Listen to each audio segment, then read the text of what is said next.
Maximum रहेगा या दोनों रहेगा या कुछ नहीं रहेगा? ऑब्वियस बात है भाई, उसी वेक्टर के, हाँ उसी वेक्टर से परपेंडिकुलर देखो तो उस वेक्टर के साथ एंगल कितना बना 90, cos 90 कितना हो जाएगा 0। किसी वेक्टर के परपेंडिकुलर जो कंपोनेंट आएगा वो 0 आएगा और उसी के पैरेलल आएगा वो मैक्सिमम होगा, उसी के बराबर रहेगा। तो ऐसे ही कुछ क्वेश्चन थे। बाकी जैसे ये था कि ऐसा कोई क्वांटिटी बताइए जिसमें न्यूमेरिकल वैल्यू हो और यूनिट ना हो, न्यूमेरिकल वैल्यू हो यूनिट ना हो। हाँ, कोई भी जैसे रेशियो, जैसे रिफ्रैक्टिव इंडेक्स होता है, कोफिशिएंट ऑफ फ्रिक्शन रहता है, रिलेटिव डेंसिटी रहती है।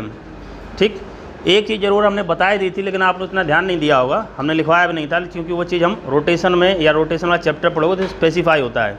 बताने था ऐसी फिजिकल क्वांटिटी बताइए जो वेक्टर भी हो और स्केलर भी हो।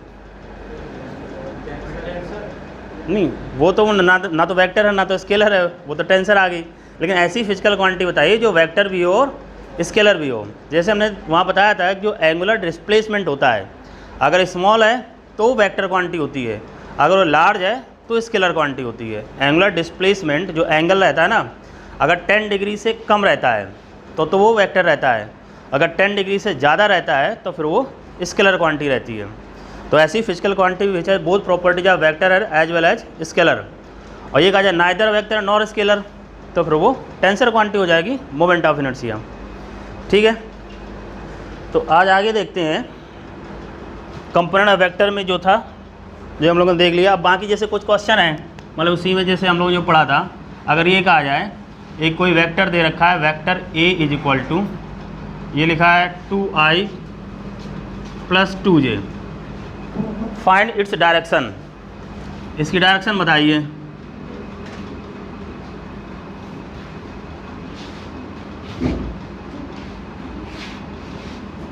बताओ क्या रहेगी डायरेक्शन?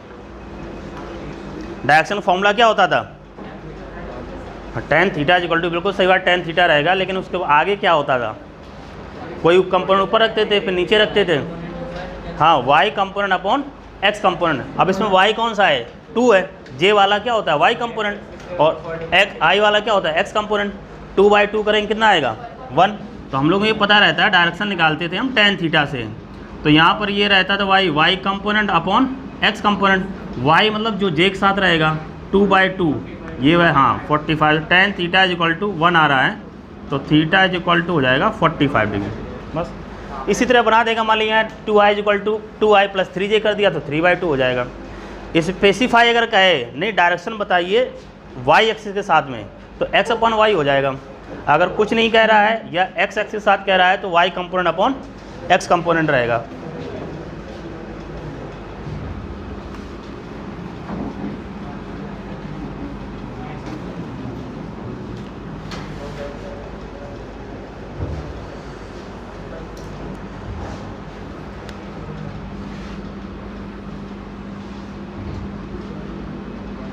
इस x एक्सिस, ये y एक्सिस, ये मान लीजिए वेक्टर है।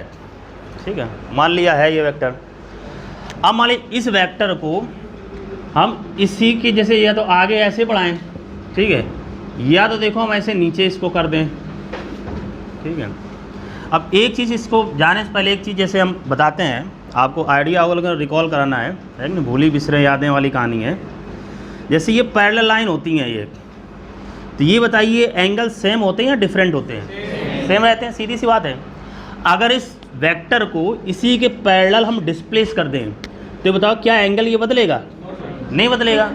तो जब एंगल नहीं बदलेगा तो क्या इस वेक्टर में चेंज आएगा या इसके कंपोनेंट में चेंज आएगा? नहीं आएगा। तो यही पूछ दिया जाता है, क्वेश्चन खूब आता है, a vector can not be changed if displaced parallel to itself, या और भी सेंटेंस लिख देगा। ठीक है, उसको जो भी लिखा होगा। तो यह ध्यान रखें, अगर किसी वेक्टर को उसी के पैरेलल डिस्प्लेस किया जाए तो उसमें कोई चेंज नहीं आएगा। दूसरी बात, और कब चेंज नहीं आ सकता है? अब इसी वेक्टर को मतलब पूरा 360 डिग्री हम घुमा दें तो जहाँ था फिर वहीं आ जाएगा। अगर इसको 360 डिग्री रोटेट कराया जाएगा तब भी इस वेक्टर में कोई चेंज नहीं आएगा। तो इतनी तय बात होगी, अगर 360 डिग्री से कम में रोटेट कराएंगे तो फिर वेक्टर में चेंज आ जाएगा। मान लीजिए हमने इसको रोटेट कराया और ये इधर पहुंच गया जा करके, तब तो देखो एंगल बदल जाएगा ना, तो चेंज हो जाएगा। तो बात ये होगी, अगर किसी वेक्टर को 360 डिग्री या multiple of 360 degree, multiple of 360 degree मतलब हो गया जैसे एक बार 360, फिर 360 और 720 हो गया, इसी तरह अगर घुमाते चले जा रहे हैं तो उस वेक्टर में कोई चेंज नहीं आएगा। तीसरी बात, अब देखो जिस एक्सिस में रखा होता है इसे बोलते हैं फ्रेम ऑफ रेफरेंस।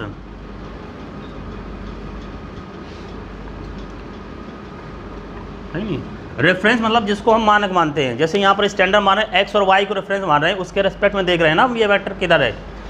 अगर मान लीजिए फ्रेम ऑफ रेफरेंस को हम रोटेट कराएं, मान लीजिए एक्स था, मान लीजिए इसको इधर ले गए, ठीक है, और ये इधर पहुँच गया तो वेक्टर मान लीजिए इधर हो गया, इधर बना दे रहा हूँ, ये मान लीजिए ये इधर पहुँचा एक्स और ये पहुँचा वाई और वेक्टर यहीं पर है ऐसे, ठीक है। अब बताइए क्या वेक्टर में चेंज होगा? देखिए वेक्टर तो जितना था उसकी लंबाई तो वही बनी रहेगी, लेकिन इसका पहले एंगल इतना हो रहा था, अब एंगल कम हो जाएगा। तो अगर हम फ्रेम ऑफ रेफरेंस को घुमाते हैं, रोटेट करते हैं, तो क्या होगा, वेक्टर में तो चेंज नहीं आएगा लेकिन इसके कंपोनेंट में चेंज आ जाएगा, है नहीं। जबकि यहाँ हम पढ़ रहे थे ना तो वेक्टर में चेंज आ रहा है ना तो उसके कंपोनेंट में चेंज आ रहा है, यहाँ भी वो बात वही हो रही, ना तो वेक्टर में चेंज आ रहा है ना तो उसके कंपोनेंट में चेंज आ रहा है। लेकिन अगर फ्रेम ऑफ रेफरेंस को हम रोटेट करा रहे हैं, ठीक है, तो क्या हो रहा है, वेक्टर तो चेंज नहीं हो रहा है लेकिन इसका कंपोनेंट चेंज हो जा रहा है, ठीक। तो तीन बातें हैं, ये अक्सर मतलब कभी न कभी क्वेश्चन देखा गया है, मैक्सिमम क्वेश्चन तो इसी मिला है कि अगर किसी वेक्टर को उसके पैरेलल डिस्प्लेस किया जाए तो उसमें कोई चेंज नहीं आता है। अगर उस वेक्टर को 360 डिग्री या उसके मल्टीपल में रोटेट करा जाए तो वेक्टर में कोई चेंज नहीं आता है। फ्रेम ऑफ रेफरेंस को रोटेट करा जाए तो वेक्टर में चेंज नहीं आएगा लेकिन इसका कंपोनेंट चेंज हो सकता है, ऐसा जरूरी नहीं कि चेंज हो ही जाए। और दिमाग में ये आ जाएगा फिर ऐसा क्यों नहीं हो सकता है, क्यों ये नहीं कहा गया कि चेंज ही हो जाएगा, है नहीं। मे और मे नॉट चेंज, हो भी सकता है और नहीं भी हो सकता है। कैसे? अगर मान लीजिए फ्रेम ऑफ रेफरेंस को पूरा 360 डिग्री हम घुमा देते तो क्या कोई चेंज आता? नहीं आता। अब रोटेशन में ये तो उसने नहीं कहा कि हमने कितना चेंज कराया। अगर मान लीजिए 360 डिग्री चेंज नहीं कराया है तब तो क्या होगा, कंपोनेंट में चेंज आ जाएगा लेकिन वेक्टर में चेंज नहीं होगा। अगर पूरा 360 डिग्री घुमा दिया तो ना तो कंपोनेंट में चेंज होगा और ना तो वेक्टर में चेंज होगा। तो तीन बातें लिखेंगे नोट करके, NOTE नोट, ठीक है। हाँ, OTP नहीं आएगा।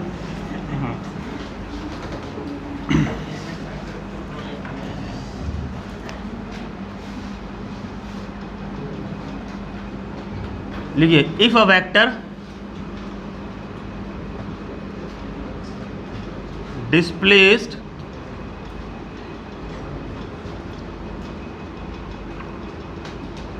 parallel to itself, if a vector displaced parallel to itself, then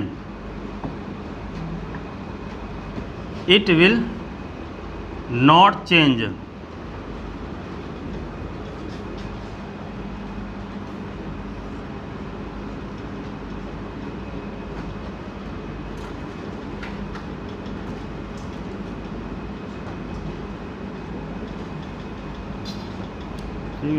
चाहे इसको ऐसे चेंज, ठीक, चाहे इसको ऐसे आगे बढ़ाएं, चाहे इसको ऐसे नीचे रखें या ऊपर ले जाएं, मतलब उसी के पैरेलल अगर रहेगा तो उसमें कोई चेंज नहीं आएगा। लिख लेंगे, ऐसे बना लेंगे।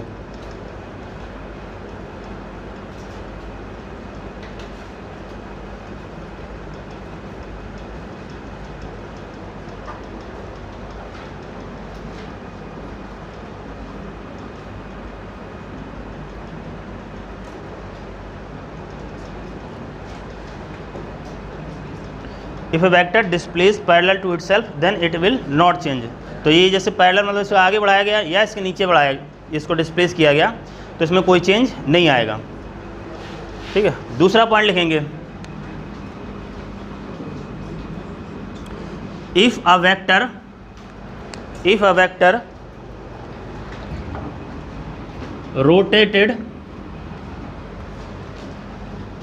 If a vector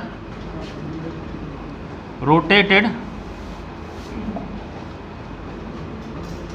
by 360 degree हाँ, और its multiple,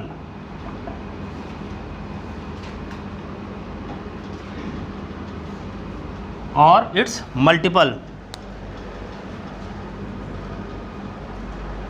then it will not change.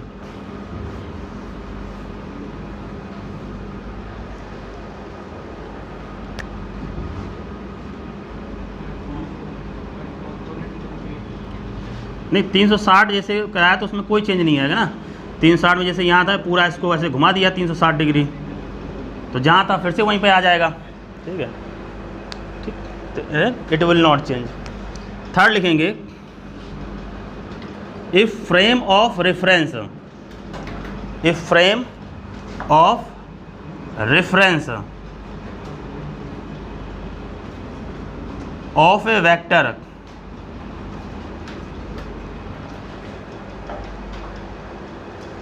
of a vector rotated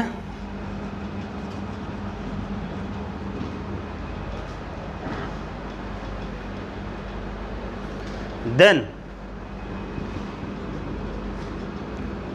vector will not change,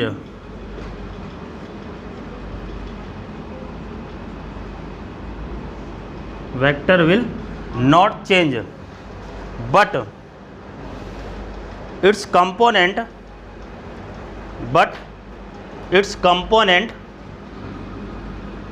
may change, component may change।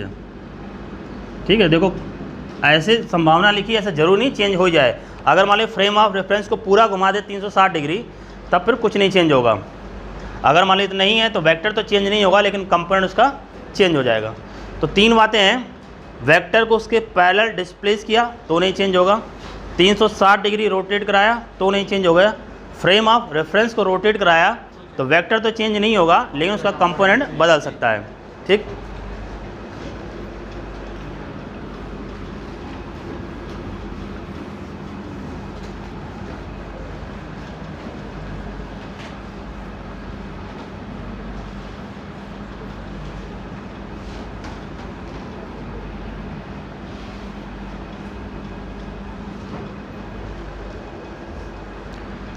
अब नेक्स्ट आता है एडिशन ऑफ वेक्टर। तो इसके पहले एक समझ लेते हैं angle between the vector. Angle between the vector,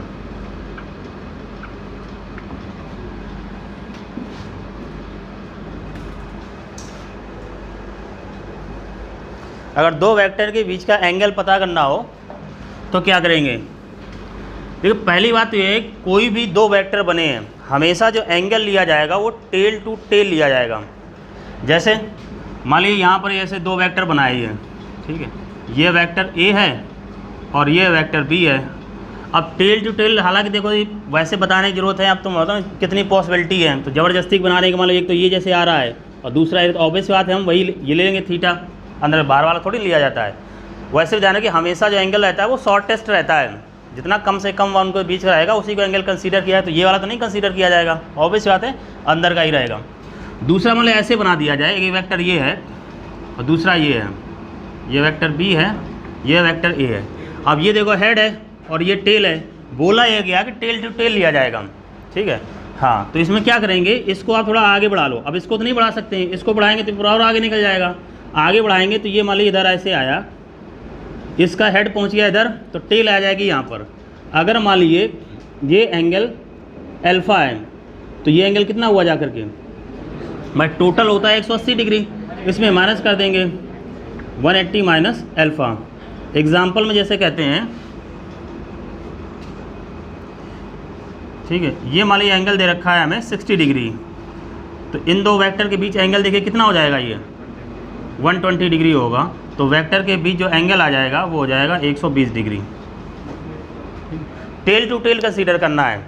अब ये ज़रूरत पड़ेगी, आप जैसे इलेक्ट्रोस्टैट पढ़ेंगे या मैग्नेटिज्म में पढ़ेंगे, वहाँ जैसे इलेक्ट्रिक डायपोल रहता है, डायपोल क्या होता है, माइनस क्यू, इधर क्या होता है प्लस क्यू, डायरेक्शन रहती है माइनस से प्लस की तरफ। अब उन्होंने ऐसे कह दिया, मान लीजिए माइनस क्यू चार्ज है, ये माइनस क्यू चार्ज है और ये प्लस क्यू चार्ज है, या ऐसा करते हैं, ठीक है। अब सभी साइड सेम है और इसका पूर्ण दिया जाता है नेट इलेक्ट्रिक डायपोल मोमेंट बताओ कितना होगा। तो इसमें जैसे देखोगे यहाँ से देखो क्या रहता है, यहाँ 2 है ना, तो माइनस क्यू अलग कर लो, और यहाँ पर ये प्लस क्यू है, यहाँ पर प्लस क्यू, एक इलेक्ट्रिक डायपोल इधर बना एक इधर बना, ठीक है। तो पीक डायरेक्शन इधर आई है, एंगल इन दोनों वेक्टर के बीच में कितना हो जाएगा, 60 डिग्री हो जाएगा। अभी बताएंगे जैसे हम निकाल सकते हैं, हालांकि इस स्टेज में आपको इतना आइडिया होगा √a² + b² + 2ab cos theta. तो मतलब ये बताने की है कि इनके बीच जो एंगल रहेगा फिर वो ये आ जाएगा, ठीक। तो अभी इतना ध्यान रखिए, हमेशा जो वेक्टर के बीच एंगल लिया जाता है टेल टू टेल लिया जाता है। तो आगे लिख लेंगे एंगल, या ऐसे लिखेंगे टेकन टेल टू टेल,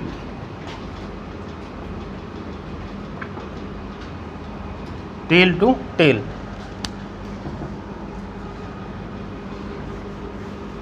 बना लेंगे इन दोनों को।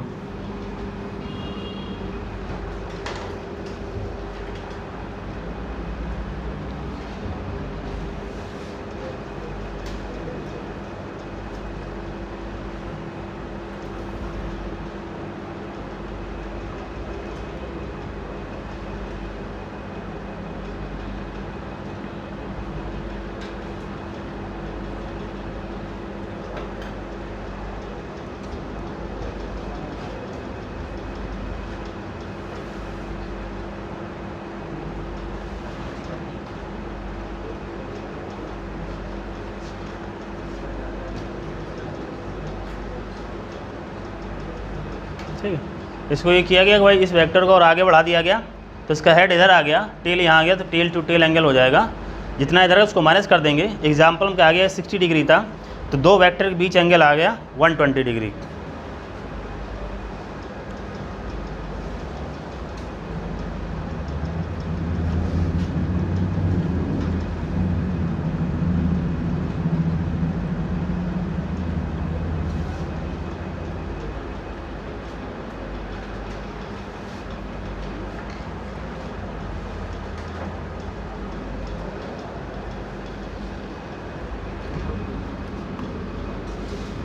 ठीक है, तो ये बात हो गई। अब देखते हैं एडिशन ऑफ वेक्टर। दो वेक्टर को हम जोड़ते हैं।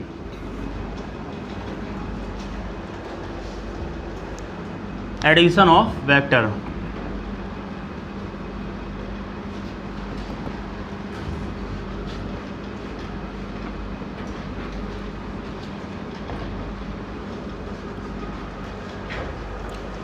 ठीक है। नॉर्मली जो है, जैसे हम दो वेक्टर को जोड़ेंगे, दो से ज़्यादा है तो फिर पॉलीगन मेथड रहेगा। जैसे 3 मेथड रहेंगे, ट्रायंगल मेथड दो वेक्टर जोड़ने का, फिर रहेगा पैरेललोग्राम मेथड, वो भी दो वेक्टर जोड़ने का रहता है। अगर दो से ज़्यादा है तो वो पॉलीगन मेथड रहेगा, मतलब अगर दो ज़्यादा साइड बन जाएंगी, 5 हैं 6 है तो ये रहेगा। तो जो हम लोगों को देखना है, अलग देखेंगे सब, तो एडिशन ऑफ 2 वेक्टर देखेंगे। 2 वेक्टर, तो पहले आ जाएगा ट्रायंगल मेथड।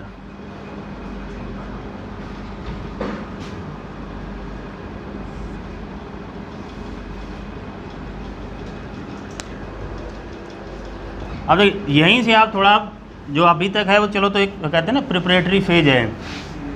जो भी वेक्टर बारे में थोड़ा रहता है ना कि नई चीज़ कोई सुनो, वेक्टर क्या होता है जान गए। अब दो वेक्टर को जोड़ना है, तो यहाँ से आप इसका बेसिक कॉन्सेप्ट समझेंगे, जोड़ना कैसे है। क्योंकि जो बेसिक है वो वेक्टर एडिशन है, डिफरेंस में पढ़ेंगे तो वो एडिशन ही पढ़ेंगे। बोला डिफरेंस जाएगा, एक्चुअल में वो एडिशन ही रहता है।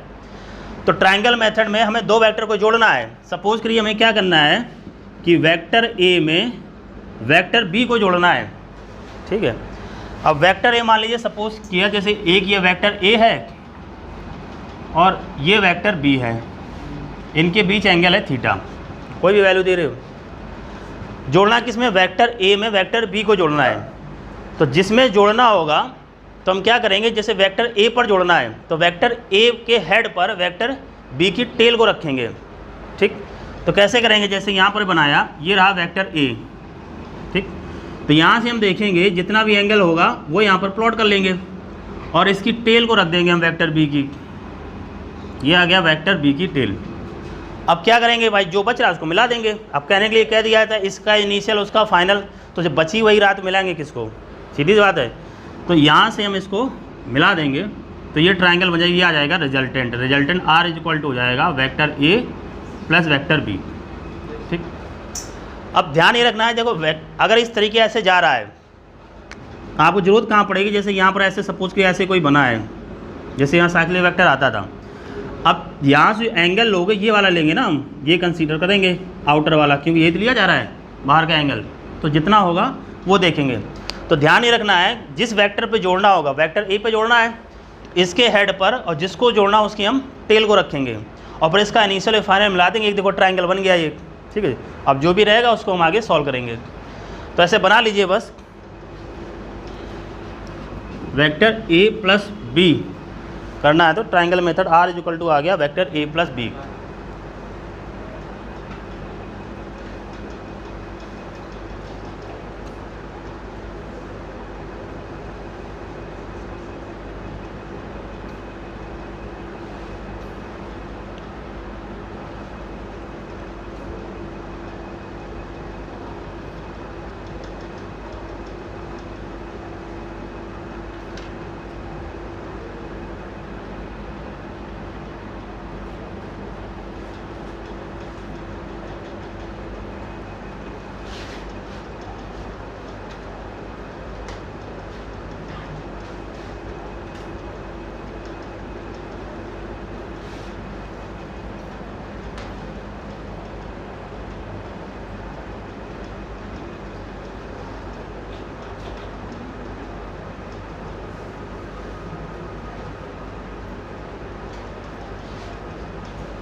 ठीक, अब जो अभी तक हमने पढ़ा उसी जैसे थ्योरेटिकल क्वेश्चन है।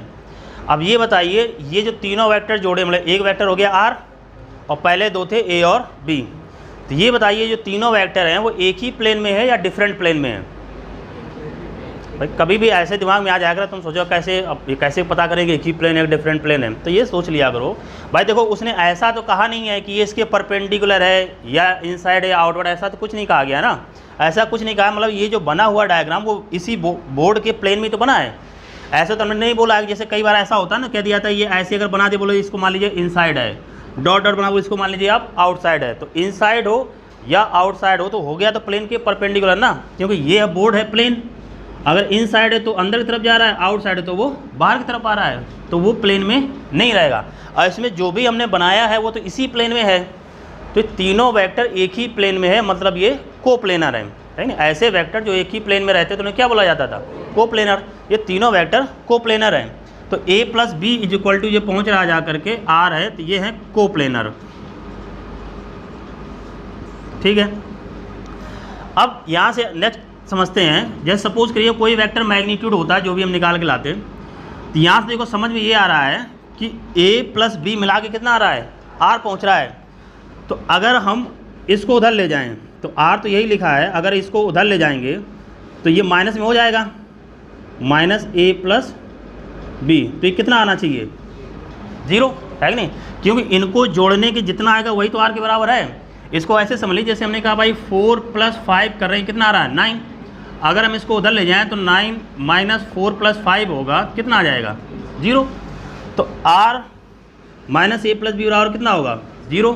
या हम ऐसे लिखना चाहें vector A plus vector B और यहाँ प्लस लिख दें और क्या कर दें यहाँ पर माइनस R बराबर कितना रहेगा 0।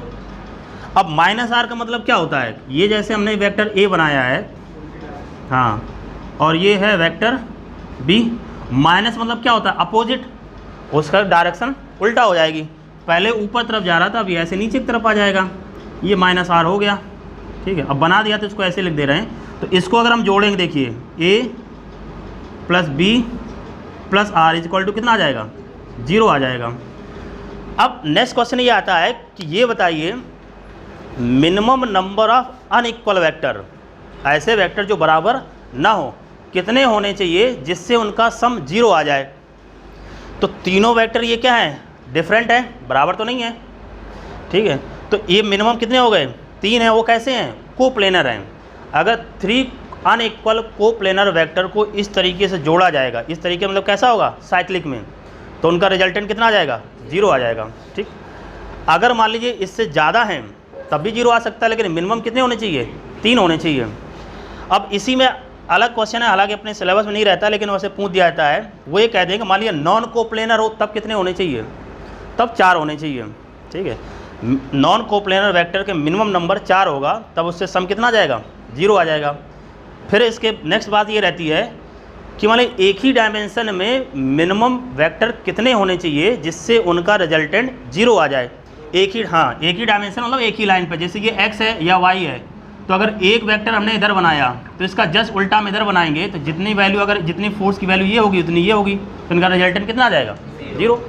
तो बस 3 बातें हो गई। पहली कंडीशन ये हो गई minimum number of equal vector to get resultant 0।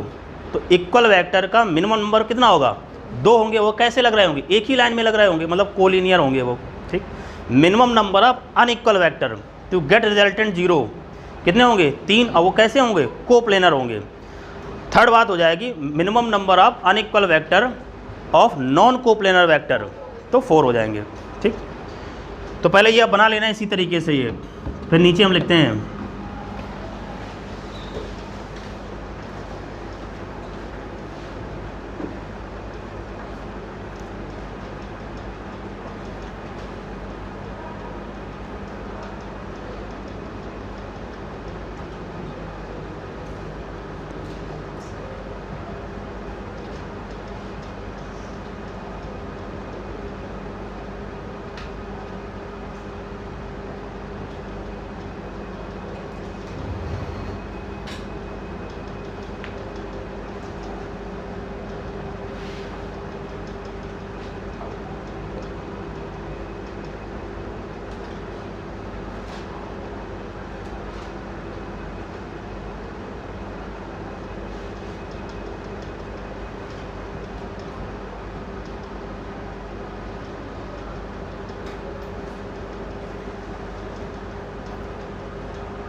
Note कर लिखेंगे। First point,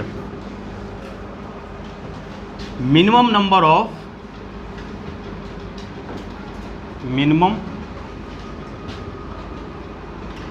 of equal vector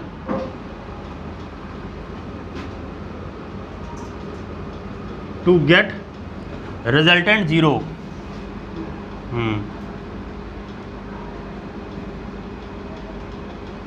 is equal to 2। Minimum number of equal vector to get resultant 0 2 कैसे रहेगा, एक इधर लग रहा होगा, सपोज करिए फोर्स वेक्टर है और दूसरा इधर लग रहा है जाकर के, दोनों कैसे हैं, इक्वल एंड अपोजिट, तो रिजल्टेंट आ जाएगा 0।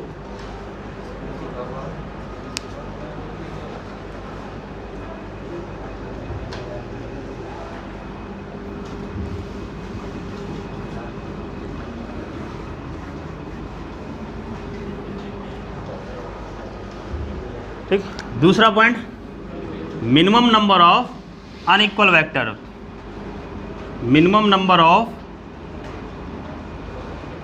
Unequal vector to get resultant 0।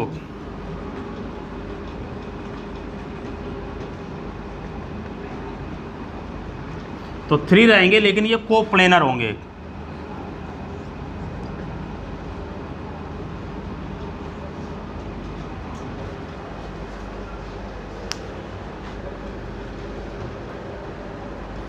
Minimum number of unequal vectors to get resultant 0 3 coplanar vector.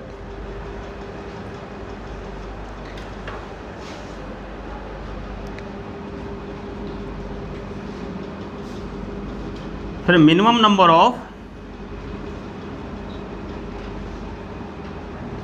Non coplanar vector, non coplanar vectors to get resultant 0। हाँ अनइक्वल ही रहेंगे। टू गेट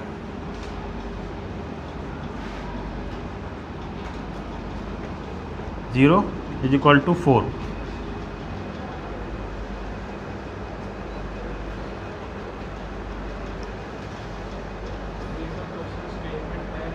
हाँ statement बन जाते हैं, उसी में रहेगा। कई बार जैसे 2 सही कर दिए, फिर हम सी में लिख दिया both A and B, D में लिख दिया नन ऑफ दिस। अब बात वही होगी 2 ही पता है तो पता नहीं तो या तो बोथ है या तो नन ऑफ दिस है। अब दोनों तो सही हो नहीं सकते कि ए अलग लिखो बी अलग लिखो, तो उसी में रहता है। ठीक है, तो ये तो इतने से कंक्लूज़न निकला। अब इनको हम जोड़ते हैं और उसका रिजल्टेंट निकालने का प्रयास करते हैं क्या आएगा, और इसकी डायरेक्शन देखते हैं। तो वो जो मेथड रहता है वो रहता है जाकर के parallelogram method.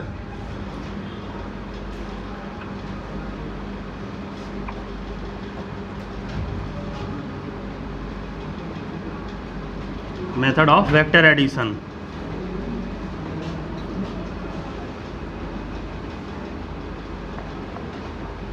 Parallelogram method of vector addition. Parallelogram मतलब है वही जिनकी साइड आपस में बराबर रहेंगी।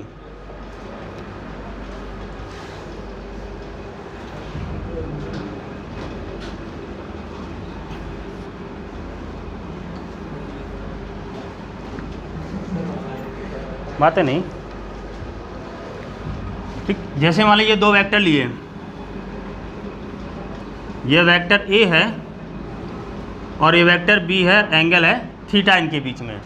हम लोगों को करना है वेक्टर ए में वेक्टर बी को जोड़ना है। ठीक है, तो ये वेक्टर ए है तो इस वेक्टर बी का टेल इसके हेड पर रखेंगे।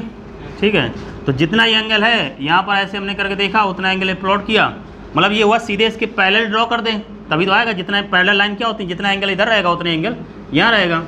तो ये मान लीजिए इसको ड्रॉ कर दिया। ठीक है, ये मान लीजिए हो गया वेक्टर बी, एंगल वही है थीटा। अब यहाँ से इसको फिर मिला देंगे हम लोग, ये आ जाएगा R, vector R is equal to ये पहुँचेगा जब vector A plus vector B. अब इसका उल्टा अब बाद में जब कंक्लूड करेंगे तब बताएंगे। अगर वेक्टर बी में वेक्टर ए को जोड़ना हो तो इसके पैरेलल यहाँ पर ड्रॉ कर दिया जाता है ये। ठीक है, तो इसको अभी नहीं करते हैं, बाद में कंक्लूड करेंगे। ये रहेगा। ठीक है, जैसे ये साइड हुई जा करके उसी तरह यहाँ पर ऐसे प्लॉट कर दिया जाता है। तो अभी हमें फिलहाल इससे देखना है। तो ये वेक्टर बी है, ठीक, ये वेक्टर ए है, ए में वेक्टर बी को जोड़ दिया। अब इसकी ये वैल्यू क्या है, रिजल्टेंट, इसका मैग्नीट्यूड निकालना है और डायरेक्शन निकालना है हमें। ठीक, तो अब इसमें वही जो कंपोनेंट ऑफ वेक्टर पढ़ा था हम लोगों ने, उसी मेथड को हम फॉलो करेंगे। तो यहाँ से एक नॉर्मल ड्रॉ करते हैं। ठीक, अब देखिए ये जो वैल्यू है, सपोज कि इसको मानते हैं O Q P and S. ठीक है, अगर इस वेक्टर को हम रिजॉल्व करें वेक्टर बी को, तो ये एंगल थीटा है, इसके अलॉन्ग क्या आ जाएगा, अलॉन्ग उसी एंगल के अलॉन्ग क्या आता है, कॉस थीटा।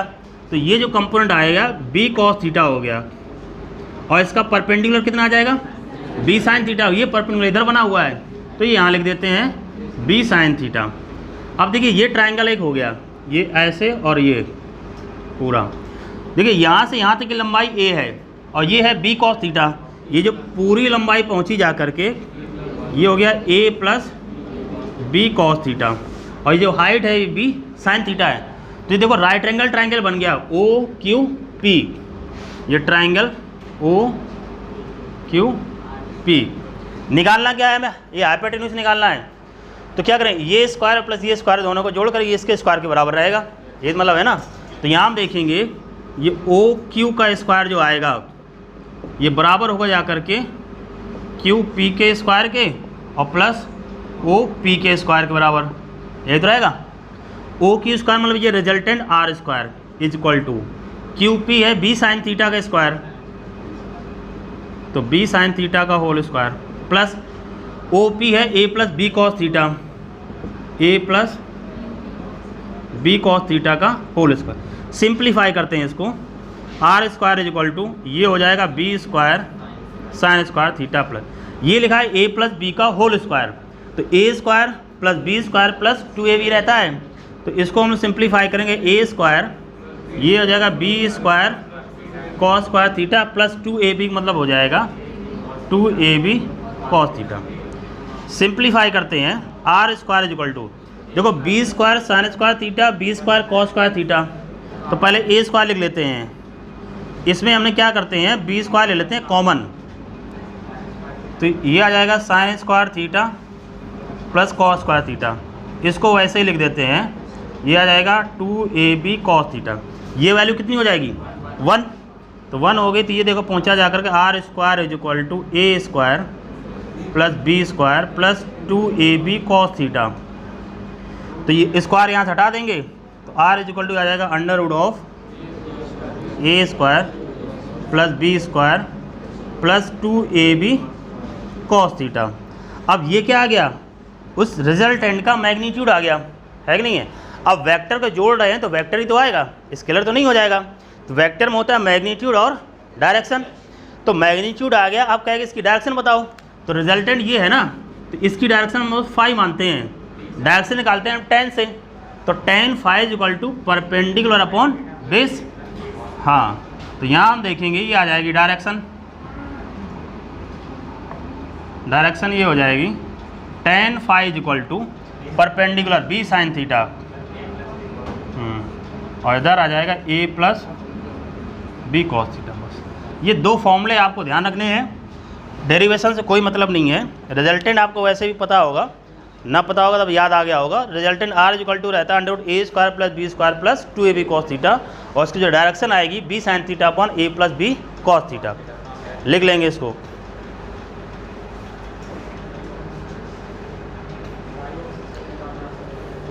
अब यहाँ एक चीज़ पे ध्यान देंगे, देखो ये जो 2 वेक्टर हैं, जो रिजल्टेंट आएगा इसी के अंदर रहेगा, ऐसा नहीं हो सकता रिजल्टेंट इस वेक्टर से बाहर निकल जाएगा, है नहीं। अब इसी पे क्वेश्चन रहते हैं, जैसे बना देते हैं, तो उसमें अगर ये पता है तो आप इसे ड्रॉ कर सकते हो। जो रिजल्टेंट आएगा इन दोनों वेक्टर के अंदर रहेगा, बाहर की तरफ नहीं जाएगा वो।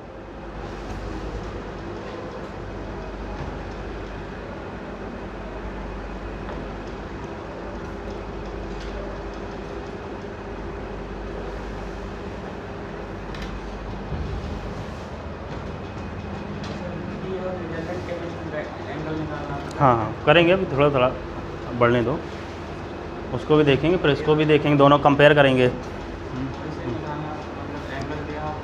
हाँ, बी में ए को जोड़ देंगे, बस उल्टा हो जाएगा, बी प्लस ए तब भी आर आएगा, ठीक है, वैल्यू वही रहेगी, बस ये बदल जाएगा, यहाँ ए साइन थीटा हो जाएगा और B plus A cos theta हो जाएगा, ये बस।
इसके आगे लिख लेना मैग्नीट्यूड ऑफ रिजल्टेंट, और ये है डायरेक्शन ऑफ रिजल्टेंट।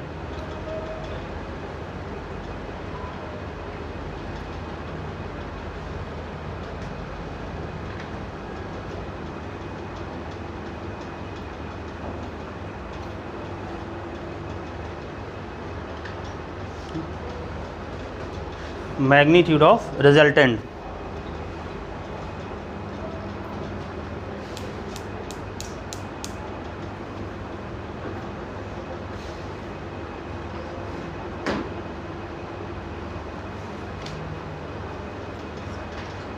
ठीक है, उधर आर स्क्वायर रखो, आर स्क्वायर।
ठीक, अब जिसे अगर उल्टा करते हैं, हम नोट करके इसमें लिख रहे हैं, अगर हम ये करते हैं वेक्टर b प्लस ए, ठीक है, मतलब वेक्टर b में a को जोड़ते हैं, तब भी देखो रिजल्टेंट यही जाता है कि नहीं है, उसी लाइन उसी डायरेक्शन रहता ना जा करके, तब भी ये r पहुंचता जा करके।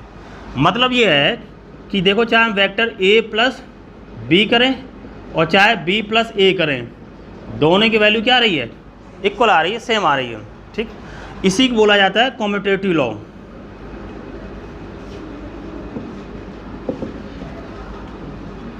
कम्यूटेटिव लॉ का मतलब होता है कि उल्टा सीधा एक समान ऐसे समझ ले, चाहे a प्लस बी करो चाहे b प्लस ए करो, वो बराबर आएगा। लेकिन ये बात डिफरेंस ऑफ वेक्टर में नहीं होती है। तुम वैसे भी समझ सकते हो कि अगर मान लीजिए यहाँ पर ये कहा जाए देखो 4 प्लस 3 करो या 3 प्लस 4 करो, बात तो बराबर आएगी। लेकिन हमसे कोई ये कहे देखो 4 माइनस 3 करो और चाहे 3 माइनस 4 करो, क्या ये बराबर आएगा? ये तो नहीं आ सकता है, तो ये नहीं हो सकता है। इसलिए difference of vector commutative law को फॉलो नहीं करता है, लेकिन addition of vector commutative law को फॉलो करता है। ठीक,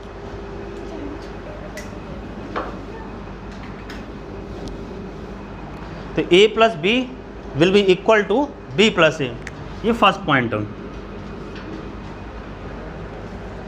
a plus b will be equal to b plus A.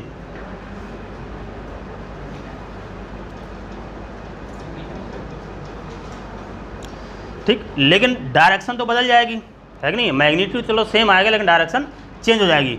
Suppose करिए फाई लिखा था तो यहाँ मैं लिख देता हूँ सपोज करिए अल्फा। ठीक है, तो अब b वाला कंपोनेंट, जैसे b का जब a के साथ b को जोड़ रहे हैं तो ऊपर क्या आ रहा है, b साइन थीटा। अब उल्टा हो जाएगा, तो मान लीजिए अब यहाँ पर लिखते हैं हम tan अल्फा, सेकंड पॉइंट। तो tan alpha is equal to हो जाएगा a sine theta upon b plus A cos theta. ठीक है, रिवर्स हो जाएगा, b की जगह a आ जाएगा, a की जगह b हो जाएगा।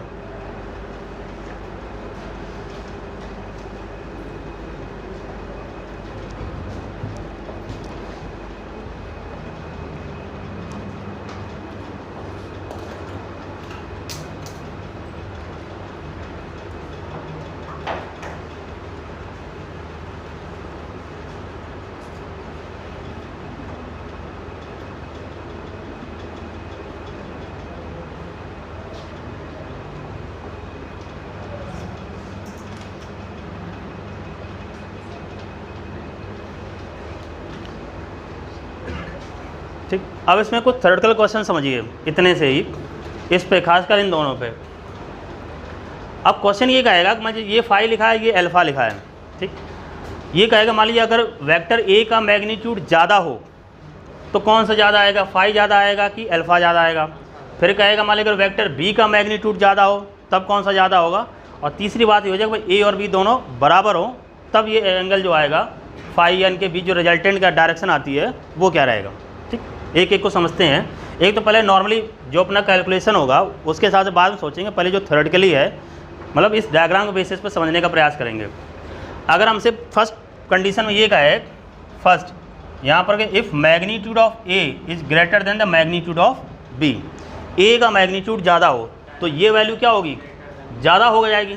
ठीक है, ये वैल्यू ज़्यादा हो जाएगी। जैसे सपोज़ कि हमने इसको ये ज़्यादा बड़ा बना दिया और ये उतना ही है जा करके, तो ये एंगल पहले की तुलना में यहाँ तक चूँकि वैसे बन जा रहा है, ये सपोज़ कि इधर बढ़ा दिया जा करके और ये उतना ही बना हुआ जा करके। ठीक है, तो यहाँ से ये जो फाई रहेगा ये घटेगा कि बढ़ेगा, अब ज़्यादा हैफाजट हो जाएगा, ठीक नहीं, फिर आप सोचते रह जाओगे इतनी लाइनों के बीच में। अब यहाँ देखिए ए की वैल्यू ज़्यादा कर रहे हैं, ठीक है, तो डिनोमिनेटर वैल्यू क्या होगी, बढ़ गई। ठीक है, जब डिनोमिनेटर वैल्यू बढ़ जाएगी, जैसे कोई मतलब ऐसे लिखा है, ये लिखा है 3/2 और दूसरा लिखा है 3/5, तो कौन सा कम रहेगा, ये कम रहेगा ना, तो 3/5 करेंगे कितना आएगा 0.6 और यहाँ कितना आ रहा है 1.5। अगर डिनोमिनेटर वैल्यू हम बढ़ा देंगे तो ये वैल्यू क्या हो जाएगी, घट जाती है। तो वही बात होगी, अगर हम इसको हम बढ़ाएंगे तो ये वैल्यू क्या हो जाएगी, घट जाएगी। अब ये वैल्यू घट जाएगी तो ये जैसे इधर नीचे की तरफ आ जाएगा तो ये एंगल क्या हो जाएगा, बढ़ जाएगा। तो अगर मतलब ए की वैल्यू देखो बढ़ाएंगे, ये तो ऊपर की तरफ है तो डायरेक्टली प्रोपोर्शनल है, तो अगर ए का मैग्नीट्यूड ज़्यादा होगा तो अल्फा की वैल्यू ज़्यादा होगी और फाई की वैल्यू कम रहेगी। तो यहाँ हम देखेंगे जो एंगल फाई आएगा will be less then alpha. ठीक, पहली बात। अब रिवर्स इसका हो जाएगा, अगर इसका हम ऐसे कर दें, इफ़ बी का मैग्नीट्यूड ए से ज़्यादा हो, अब बी का ज़्यादा हो, देखिए अगर ये बी ज़्यादा होगा तो ये ज़्यादा हो जाएगा ना, यहाँ देखिए अगर ये बी ज़्यादा हो जाएगा तो ये वैल्यू कम हो जाएगी, इन्वर्सली प्रोपोर्शनल है। तो इसमें रिवर्स कर देंगे तो इस केस में आ जाएगा फाई की वैल्यू ज़्यादा हो जाएगी, अल्फा की वैल्यू कम हो जाएगी।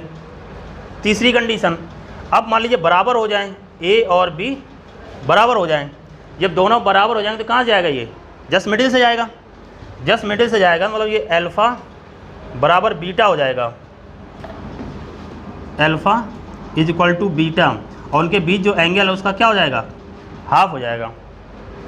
एक बार फिर से समझ लेंगे भाई, यहाँ देख लेंगे आप, जैसे ये लिखे हैं, अब मैं इसको थोड़ा साफ़ कर देता हूँ तो फिर बनाता हूँ।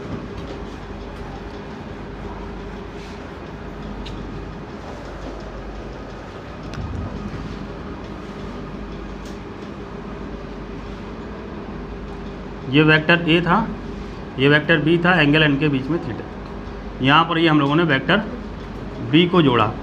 ठीक है, ये आ रहा है रिजल्टेंट, ये आ रहा था फाई। ठीक है, पहली कंडीशन का ए की वैल्यू को हम बढ़ा रहे हैं। ठीक है, तो ए की वैल्यू को बढ़ाते हैं तो मान लीजिए बढ़ते बढ़ते ये इधर पहुंच गया, ये तो उतनी ही रहेगा, है कि नहीं, ये की वैल्यू जितनी है वो तो उतनी रहेगी, एंगल उतनी ही रहेगा। अब देखो इसको जब बढ़ाएंगे तो नीचे से जाएगा ना, है कि नहीं, तो एंगल क्या होगा, घट जाएगा अगर ये वैल्यू बढ़ेगी। ठीक है, इसलिए देखो फाई की वैल्यू क्या है, कम है। अब दूसरी कंडीशन में क्या रहा है कि हम ए को तो उतनी ही रख रहे हैं और बी को बढ़ा रहे हैं, बी को बढ़ाएंगे तो क्या होगा, ऐसे पहुँचेगा जा करके, बी ऐसे पहुँचे तो ये देखो क्या हो जाएगा, ज़्यादा हो जाएगा जा करके, है कि नहीं, फाई की वैल्यू ज़्यादा हो जाएगी तो अल्फा की वैल्यू क्या हो जाएगी, कम हो जाएगी। बस ये ध्यान रखना है। अगर ये दोनों बराबर हैं, ठीक है, बराबर है तो जस्ट सेंटर से जाएगा।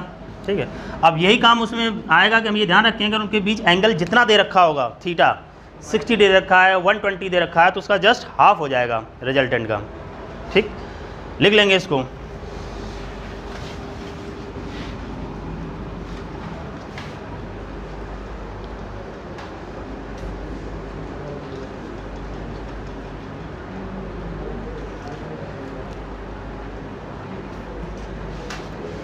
ठीक, ये वैल्यू अगर बढ़ाएंगे तो ऑब्वियस बात है, देखो लाइन जितनी लंबी हो जाएगी तो एंगल उतना छोटा हो जाएगा ना, और लाइन जितनी ये छोटी रहेगी, ये ऊंची रहेगी, तो ये एंगल उतना ही ज़्यादा हो जाएगा।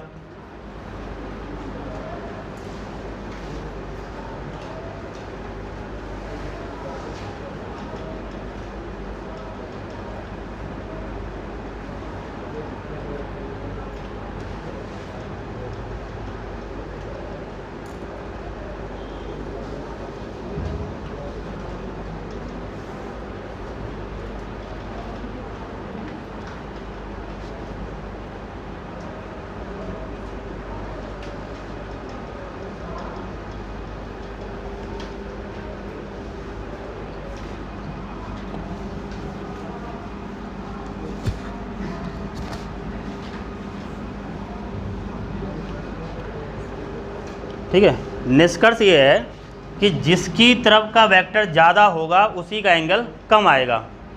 देखो इधर नीचे फाई लिखा था और इधर लिख रखा था अल्फ़ा, तो देखो ए ज़्यादा था फाई की तरफ का तो फाई कम हो गया, ठीक है। अगर बी ज़्यादा हो गया अल्फ़ा तरफ का तो अल्फ़ा कम हो गया, है कि नहीं। जिसकी तरफ का वेक्टर ज़्यादा होगा वही एंगल कम हो जाएगा, बस सिंपल सी बात है। अब बराबर है तो आधे आधा बढ़ जाएगा, सीधी सी बात। अगर बराबर है तो बराबर बांट देंगे। तो इतनी बात हो गई डायरेक्शन की। अब इस वेक्टर एडिशन में जो न्यूमेरिकल रहते हैं वो इसके दो तरीके पे आते हैं। एक तो आएंगे जो हमने रिजल्टेंट का फॉर्मूला पढ़ा, और दूसरा आता है जो हमने डायरेक्शन का फॉर्मूला पढ़ा, ठीक। तो उसी में हम एक एक को देखेंगे। पहले जैसे रिजल्टेंट का फॉर्मूला लिखा हम लोगों ने, तो रिजल्टेंट ये आ रहा था R इक्वल टू, यहाँ पर पहुँच रहा है a square plus B square plus 2ab cos theta, ठीक है। अब दो वेक्टर जो भी मैग्नीट्यूड है, ठीक है, जो रिजल्टेंट आएगा वो रिजल्टेंट किस पे डिपेंड कर रहा है, उनके वेक्टर के बीच एंगल कितना दे रखा है।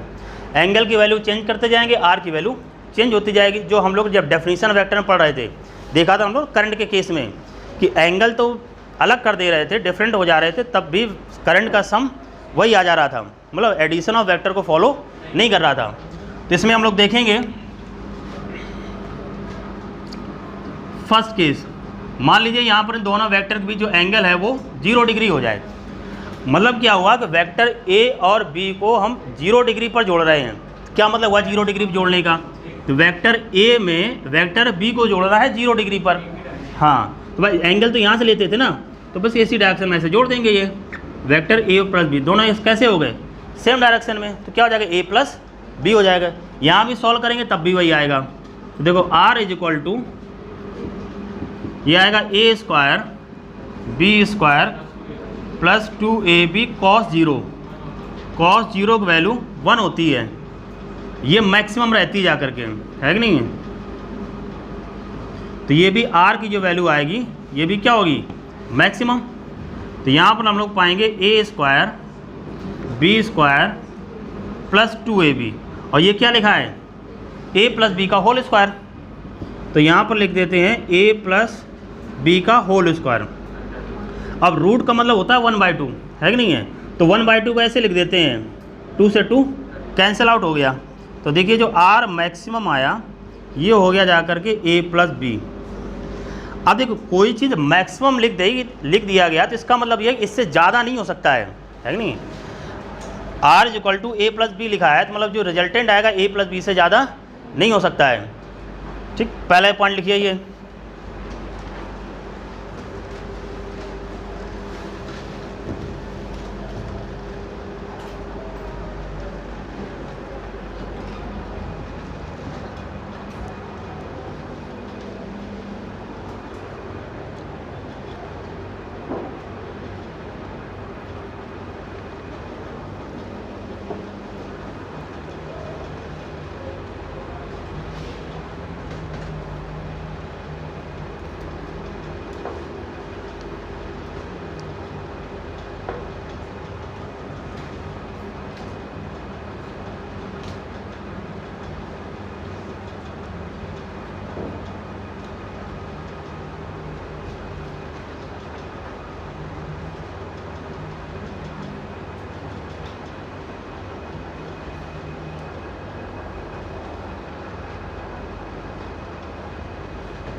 R maximum a plus B,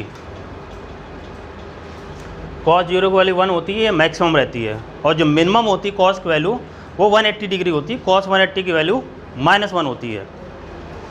दिमाग में ये आता है ना, 0 हो गया फिर तो अगर कॉस 0 तो 1 हो गया तो 90 डिग्री पर 0 होता है तो मिनिमम होना चाहिए, लेकिन 0 मिनिमम नहीं, -1 मिनिमम होता है ना, क्योंकि इसकी वैल्यू कॉस 180 की वैल्यू -1 रहती है।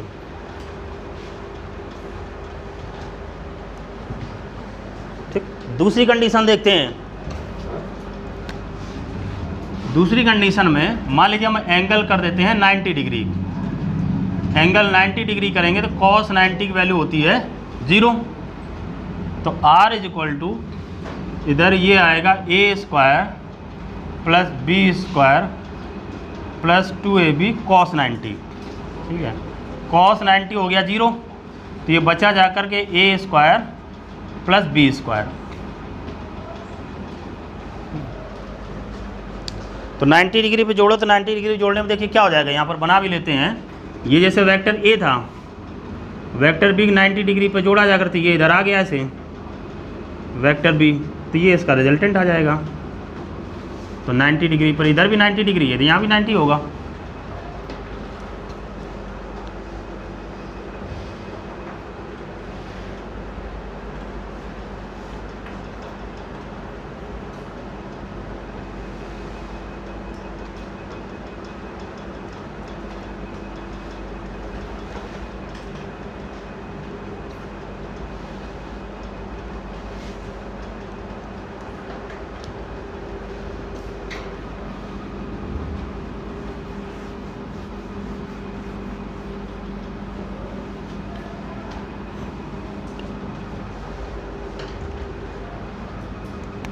थर्ड पॉइंट में क्या करते हैं, थीटा इज इक्वल टू कर देते हैं 180 डिग्री। मतलब वेक्टर ए और बी को जोड़ते हैं हम कितने एंगल पर, 180 पर।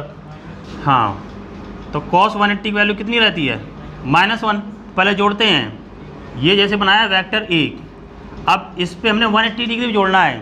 देखो ये रहता था 0, अब 180 मतलब क्या हो, जस्ट उल्टा हो जाएगा ना, इधर जाएगा तो यहाँ से ऐसे बनाते हैं, ये इधर आ गया, तो ये देखो टेल टू टेल एंगल कितना आया, 180 डिग्री। अब यहाँ लिखते हैं, अब cos 180 ये जो वैल्यू आ रही है ये मिनिमम होती है,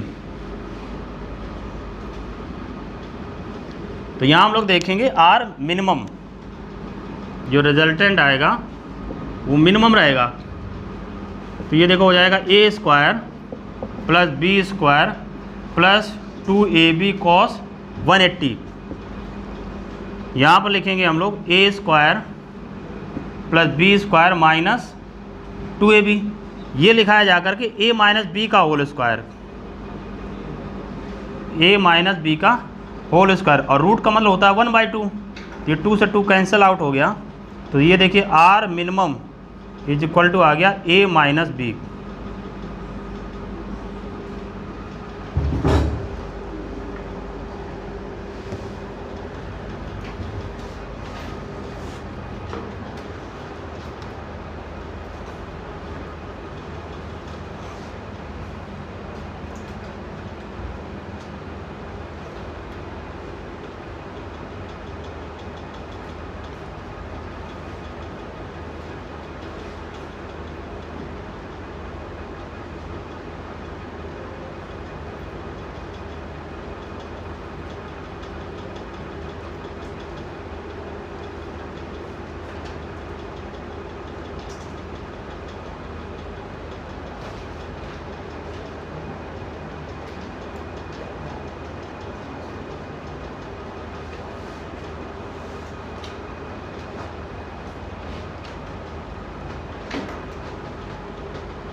ठीक है, तो मैक्सिमम वैल्यू आई a प्लस बी और मिनिमम वैल्यू आई a माइनस बी।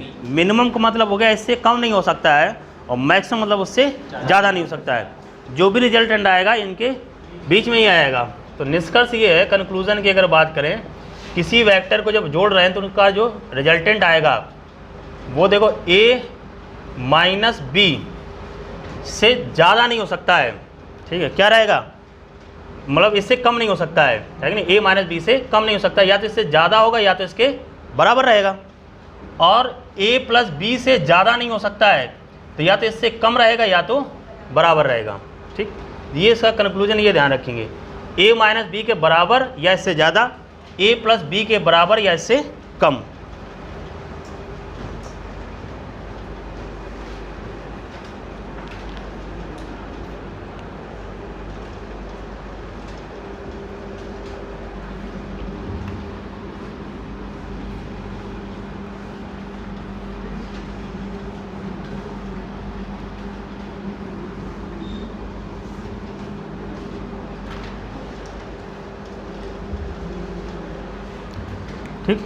अब एक न्यूमेरिकल से समझते हैं इसको।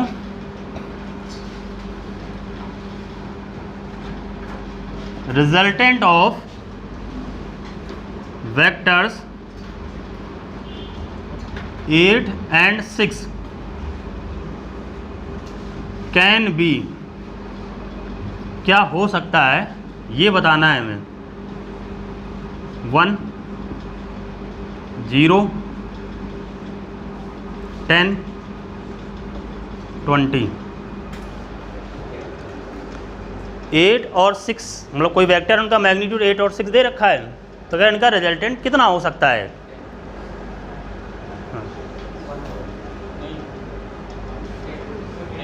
हाँ, तो अब देखो शुरुआती स्टेज में जैसे हम सोचेंगे तो हाँ तो अब मान लो इसी में थोड़ा और कर देता, if resultant of two vector A and B ऐसे कर देता। आप जितना लिख लिए लिख रहे हैं ना, ए एंड बी हैविंग मैग्नीट्यूड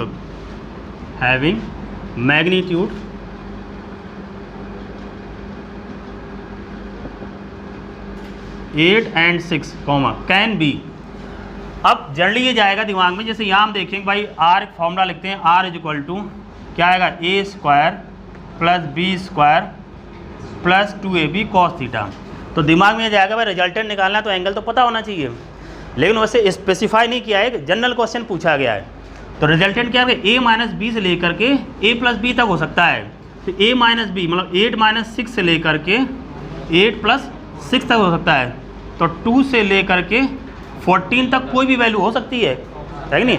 2 से कम नहीं होगी और 14 से ज़्यादा नहीं होगी। तो 2 से कम तो ये तो दोनों कम है, और ये 14 से ज़्यादा तो एक ही ऑप्शन दिख रहा है हमारा, ये 10 हो सकता है। अब सेटिस्फैक्शन के लिए आप कोई भी एंगल ले लीजिए, 0 और 180 को छोड़ करके कोई भी एंगल कंसीडर कर लीजिए, जो रिजल्टेंट आएगा इन्हीं के अंदर ही आएगा, ना तो 14 से ज़्यादा होगा ना 2 से कम होगा। कोई भी एंगल ले लीजिए, सपोज करिए 60 डिग्री ले लेते हैं, theta is equal to 60 degree लिया। तो यहाँ ये लिखा हुआ है फॉर्मूला, तो लिखते हैं ए स्क्वायर मतलब 8 का स्क्वायर कितना आता है 64, बी स्क्वायर 36 प्लस 2 8 इंटू 6 और इधर आएगा कॉस 60। 64 36 कितना आ जाएगा 100 प्लस 2 इंटू ये आ जाएगा 48, कॉस 60 की वैल्यू होती है 1/2। तो ये देखिए आ गया 148। अब 148 कितने का रहेगा जा करके ये भाई 2 का रहता है 12 का रहता है 144 और 13 रहता है 169, तो 12 पॉइंट समथिंग आएगा, है कि नहीं है। तो देखो उसी के अंदर ही तो रहेगा जा करके ये जो वैल्यू आएगी लगभग 12 पॉइंट समथिंग आ जाएगा, जो भी आएगा भाई 13 और 12 के बीच में आएगा। तो देखो उससे कम ही आएगा, कोई भी रख लीजिए। कॉस 120 रखते हैं, कॉस 120 की वैल्यू होती है -1/2, तो -14 से माइनस करते कितना आता 52 आ जाता, और कम हो जाता फिर। तो कोई भी वैल्यू रखें इस तरीके क्वेश्चन का मतलब ये होता है, कोई भी क्वेश्चन ऐसे लिखा है तो आपसे वो जनरल क्वेश्चन पूछ रहा है, तो आपको यही देखना है कि जो रिजल्टेंट होगा a माइनस बी से लेकर के a प्लस बी के अंदर रहेगा, ना तो a माइनस बी से कम हो सकता है और ना a प्लस बी से ज़्यादा हो सकता है।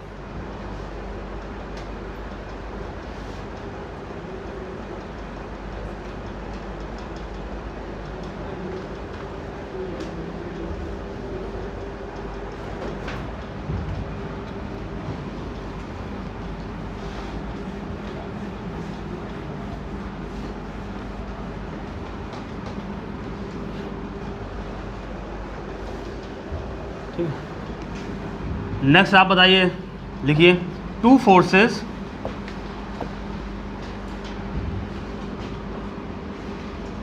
(10 newton and 12 Newton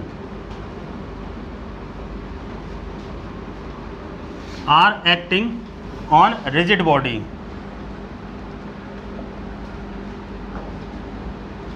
Two forces 10 Newton and 12 Newton are acting on a rigid body. Their resultant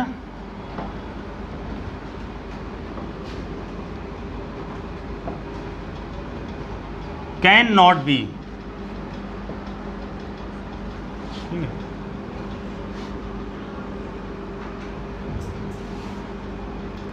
16 Newton, 2 Newton, 30 Newton, 8 Newton. तो बस उसमें ध्यान देंगे, इसमें कैन नॉट भी क्या नहीं हो सकता है कि नहीं।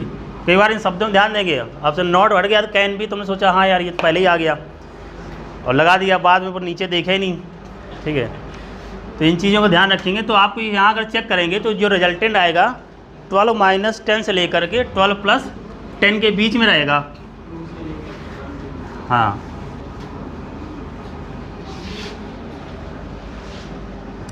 तो इसको हम चेक करेंगे तो हम लोग ये 12 - 10 से लेकर के 12 + 10 तक, मतलब 2 से लेकर के 22 के बीच में कोई भी नंबर आना चाहिए। तो अब 2 से 22 यही नहीं आ रहा है, बाकी तो सब आ रहे हैं, तो सी ऑप्शन नहीं सही रहेगा।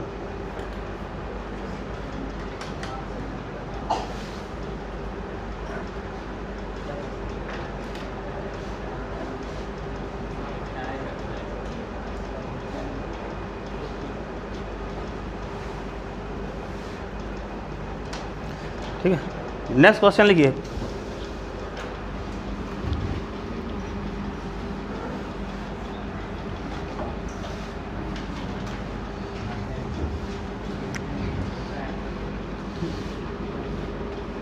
अब ये आपका फॉर्मूला बेस्ड है, देखा 2 vectors of magnitude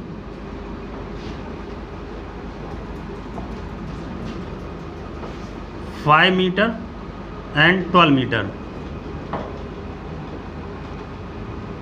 make angle, ठीक है, 20 degree and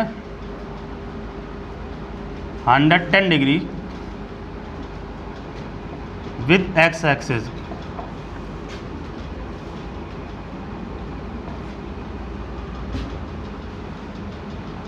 Their resultant will be, पहला ऑप्शन 12.6 मीटर, चलो 13 मीटर, 13.8 मीटर, डी 14.2 मीटर।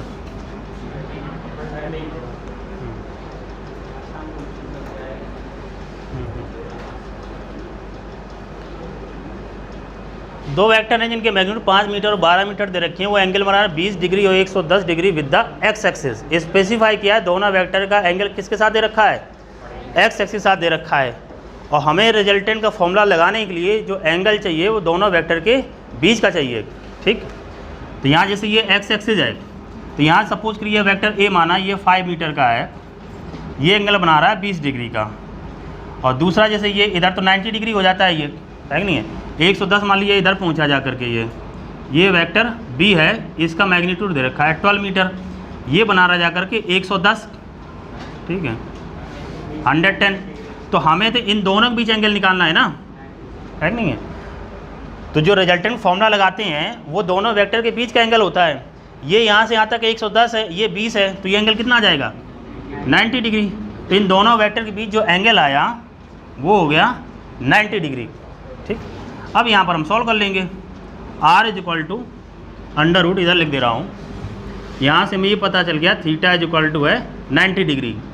तो यहाँ देखेंगे r = √(a² + b² + 2ab cos theta.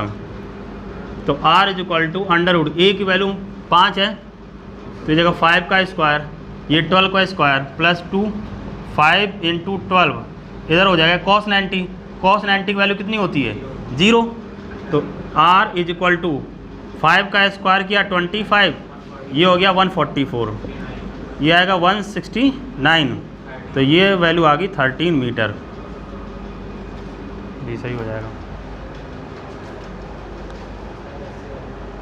तो ध्यान रखना है जो हमें एंगल लेना हो वो वेक्टर के बीच में लेना है, ठीक है। और जबकि उसने एंगल किसके दे रखा था, एक्स एक्सिस के साथ दे रखा था।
लिख गया।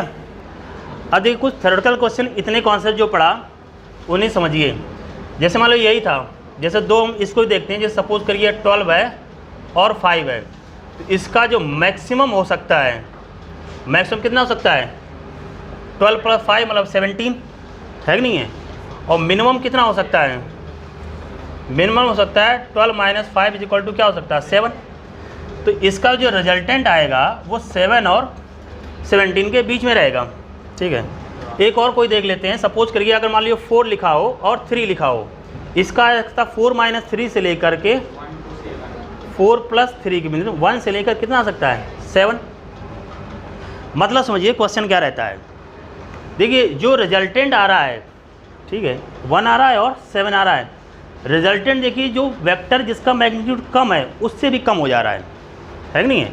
एक कंडीशन ऐसी बन रही है कि जो रिजल्टेंट आएगा वो जो कम वेक्टर होगा जिसका मैग्नीट्यूड कम होगा उससे भी कम आ सकता है, और रिजल्टेंट ऐसा भी हो सकता है जिसका मैग्नीट्यूड ज़्यादा हो उससे भी ज़्यादा आ सकता है कि नहीं है। तो इसका मतलब ऐसी भी कंडीशन हो सकती है किसी एक वेक्टर के बराबर भी तो हो सकता है कि नहीं। मतलब सभी पॉसिबिलिटीज़ हैं। जो रिजल्टेंट हो सकता है वो मिनिमम वेक्टर्स मतलब मिनिमम वेक्टर से भी लीस्ट हो सकता है, और मैक्सिमम वाले वेक्टर से भी हाईएस्ट हो सकता है, या किसी एक वेक्टर के मैग्नीट्यूड के बराबर भी हो सकता है।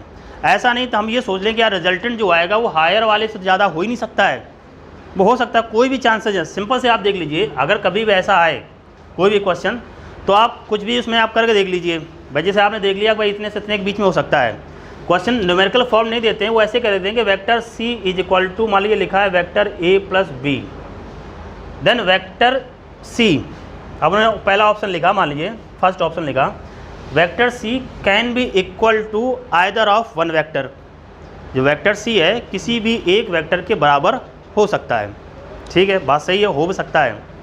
फिर मान लीजिए vector C will be always higher than any of the vector. तो क्या वेक्टर C हमेशा किसी भी एक वेक्टर से ज़्यादा होगा? नहीं हो सकता है।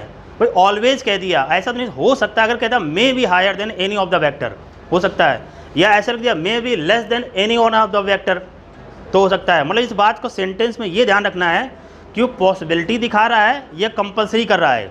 अगर पॉसिबिलिटी दिखाए तब तो सही है, अगर उसने कह दिया नहीं यही होगा तो फिर गलत हो जाएगा।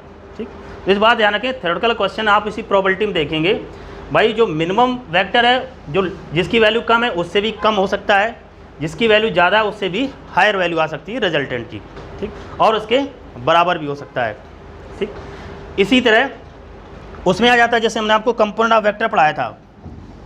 कंपोनेंट ऑफ वेक्टर में ये आता है कि मान लीजिए कोई वेक्टर है, उसके कंपोनेंट x कंपोनेंट और y कंपोनेंट लिख रखे हैं, हम ये चाहते हैं वो वेक्टर 0 हो जाए। ठीक है, जैसे मैं इसी तरह लिखता हूँ, ये मान लीजिए वेक्टर a है, वेक्टर a को मान लीजिए ax i कैप लिखा और ay j कैप लिखा। अब वो ये कह रहा है कि ये बताइए ये वेक्टर 0 करना है तो 0 कब होगा? केवल x कंपोनेंट 0 हो जाए, या केवल y कंपोनेंट 0 हो जाए, या दोनों कंपोनेंट 0 हो जाएं? भाई सीधी सी बात है, भाई इसको 0 करना है, ये जो वेक्टर इन दोनों से मिलकर तो बना है, तो ऐसा तो हो नहीं सकता केवल x कंपोनेंट 0 कर दें और ये 0 हो जाए, ऐसा तो नहीं हो सकता ना भाई। हाँ ये ज़रूर है, अगर मान लीजिए x कंपोनेंट को हमने 0 कर दिया तो ये वेक्टर फिर किसके अलॉन्ग रहेगा? y कंपोनेंट के अलॉन्ग। भाई ऐसे समझिए, कई बार ऐसे ज़्यादा मैथमेटिकल समझो वो ऐसे रहता है। जैसे मान लीजिए ये वेक्टर बना है, ठीक है, तो देखो x में भी है और y में भी है। अगर इसी वेक्टर को हम क्या करें, पूरा वेक्टर s के अलॉन्ग बना दें, तो यहाँ पर जो a है वो इसका यही x कंपोनेंट है, बराबर है दोनों, तो यहाँ पर जो इसका y कंपोनेंट है वो कितना है?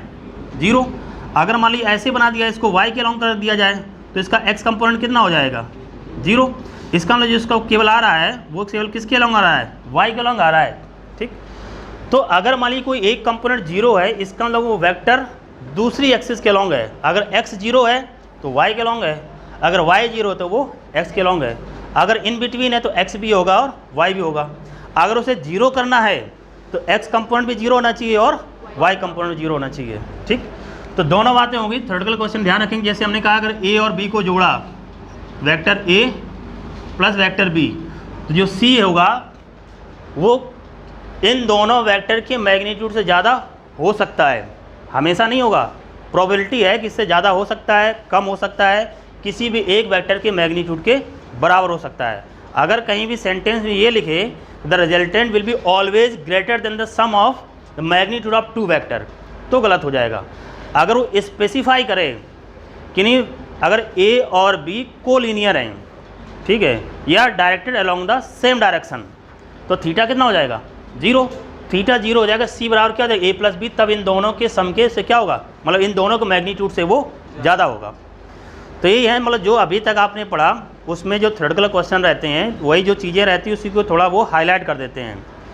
तो उसमें जैसे कॉन्सेप्ट अगर ध्यान रहता है, हालांकि बाद में ध्यान आता है जब तुरंत स्ट्राइक नहीं करता ना, इसीलिए कहा जाता है कि जैसे हर वैरायटी के क्वेश्चन किए हुए रहते हैं तो स्ट्राइक कर जाता है, हाँ ऐसा कोई क्वेश्चन हमने किया था। तो ये आपको बता दिया उसमें क्या प्रोबेबिलिटी बन सकती हैं।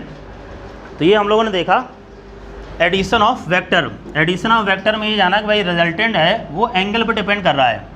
अब बाकी जैसे कुछ वैसे क्वेश्चन रहते हैं कि मान लीजिए हमने क्या किया, वेक्टर ए और बी का मैग्नीट्यूड दे दिया, जैसे वो आते हैं ना क्लास, अब बोर्ड तो मतलब होता ही नहीं है जब से कोविड रहा स्कूलों में, जैसे उसमें जैसे टेक्स्ट बुक में न्यूमेरिकल रहते हैं ना, 2 वेक्टर का मैग्नीट्यूड दे दिया और फिर find its resultant at angle theta is equal to 30 degree, 45 degree, 60 degree, 120 degree, 180 degree, वो लिखवा दें पूरा, फिर आप करिए।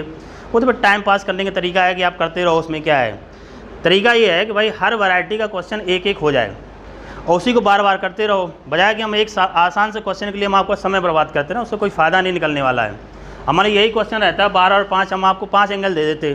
पहले कहते थीटा इज इक्वल टू 0 पे बताओ, फिर कहते हैं थीटा इज इक्वल टू 30 बताओ, फिर कहते 60 डिग्री बताओ, फिर 90 बताओ, फिर 180 बताओ, 120 बताओ। क्या निकलना, मैग्नीट्यूड तो बस एंगल तो बदलता जा रहा है, मैग्नीट्यूड तो उसी के अंदर ही रहेगा।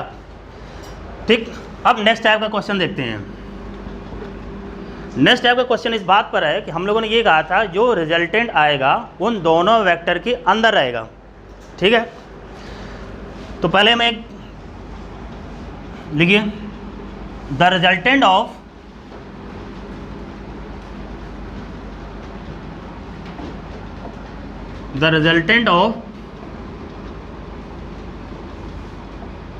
Two vectors A and B is the resultant of two vectors A and B is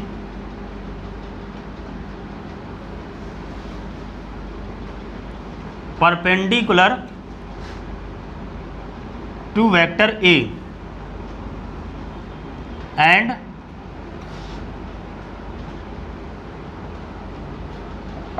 its magnitude is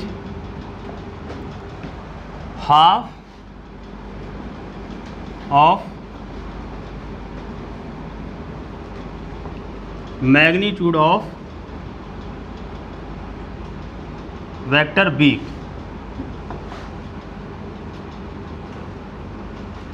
Then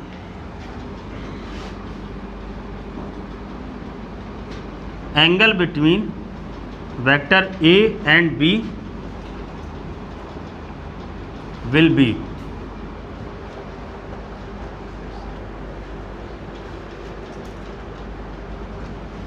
option कुछ बना देते हैं, मान लीजिए 90 डिग्री, 60 डिग्री, 150 डिग्री, 120 डिग्री।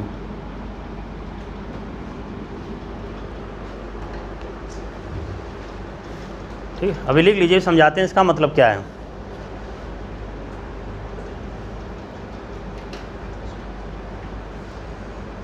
कोई दिक्कत बता देना भाई।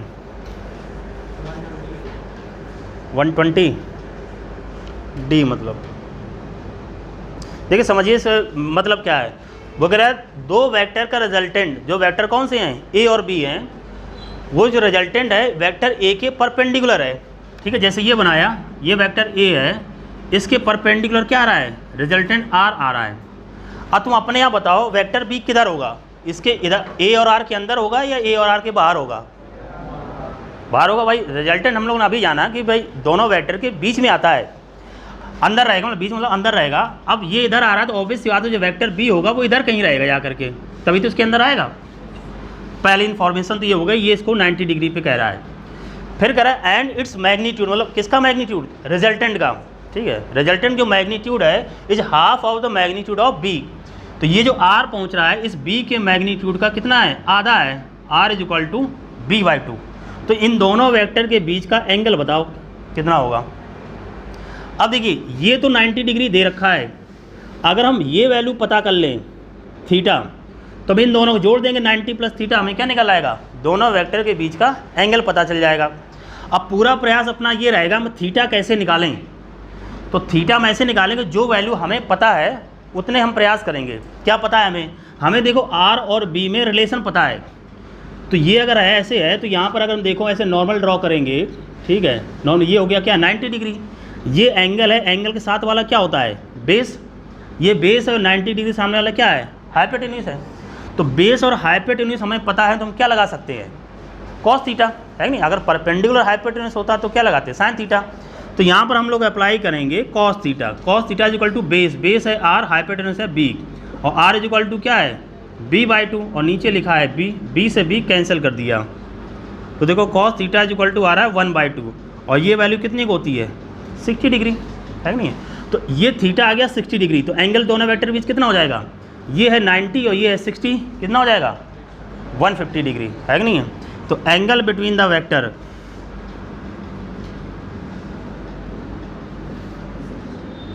ये आ जाएगा 90 प्लस 16 इज इक्वल टू हो जाएगा 150, मतलब ये सी। भाई इससे यहाँ समझिए यहाँ पर ये बोल रखा है कि वेक्टर ए के परपेंडिकुलर है उसका रिजल्टेंट, तो हमने बना दिया 90 डिग्री पर, ठीक। फिर कह रहा है इसका जो मैग्नीट्यूड है वो वेक्टर बी का आधा बना दिया। अब इसको अब तभी जस्टिफाई कर पाओगे या सॉल्व तभी कर पाएंगे जब हमें ये पता चले वेक्टर बी है किधर। तो हमने शुरुआत में कहा था कि जो वेक्टर आर आएगा वो वेक्टर ए और बी के अंदर रहेगा, ऑब्वियस बात है वेक्टर बी बाहर की तरफ होगा। अब हमें ए और बी के बीच एंगल पता करना है, तो हमें ये तो 90 डिग्री दे रखा है, मतलब ये एंगल हम पता कर लें, और ये पता करने के लिए हम अब देखेंगे कि हमें पता क्या है, मालूम जो होगा तभी तो हम निकाल पाएंगे कुछ। तो हमें इस आर और बी के बीच रिलेशन दे रखा है, तो इसके बीच एंगल लगा देते हैं हम। तो ये हो गया बेस, ये हो गया हाइपोटेन्यूज, कॉस थीटा अप्लाई कर दिया, ये वैल्यू आ गई 60 डिग्री, तो 60 और 90 को जोड़ दिया, कितना आ गया 150 डिग्री।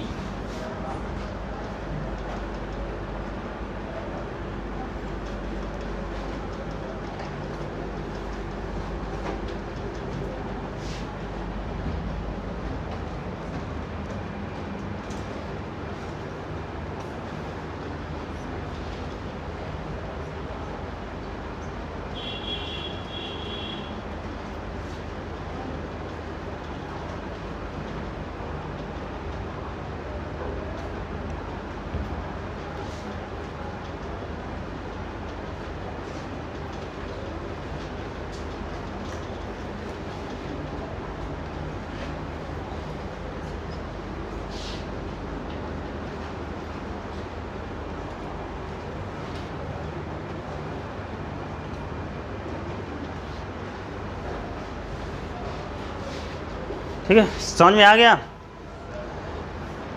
अब आ गया तो दूसरा क्वेश्चन पूछ रहे हैं, यहाँ हम लिख देते हैं और किसी से भी आंसर पूछ लेंगे, ठीक है। ठीक है, अभी भी किसी को डाउट हो बेहिचक वो पूछ सकता है, उसके पास अभी भी लाइफलाइन है कि नहीं। कोई इसमें संकोच वाला, देखो आप सीखोगे तभी जानोगे, संकोच करोगे तो फिर अपना ही नुकसान करोगे। अब इसी मान लो बदलते हैं क्वेश्चन, मान लीजिए ऐसे कहते हैं resultant of two vector A और बी परपेंडिकुलर वेक्टर है, इट्स मैग्नीट्यूड इज, यहाँ बदल देते हैं magnitude is 1/√2 times of magnitude of B, ठीक है। Then angle between vector A and B, हमारे ऑप्शन बदल देते हैं कुछ, रुक जाइए बताइए मत, ठीक है।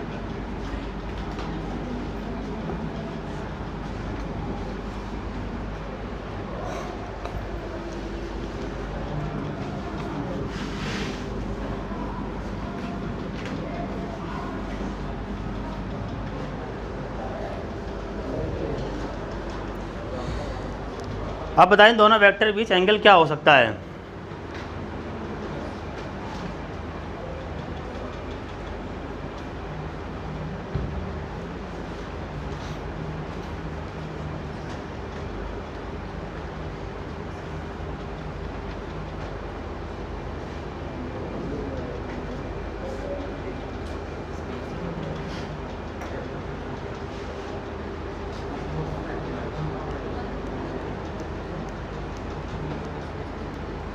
1 मिनट का समय है, 7 है, जैसे 8 हो जाएगा वैसे हम पूछेंगे।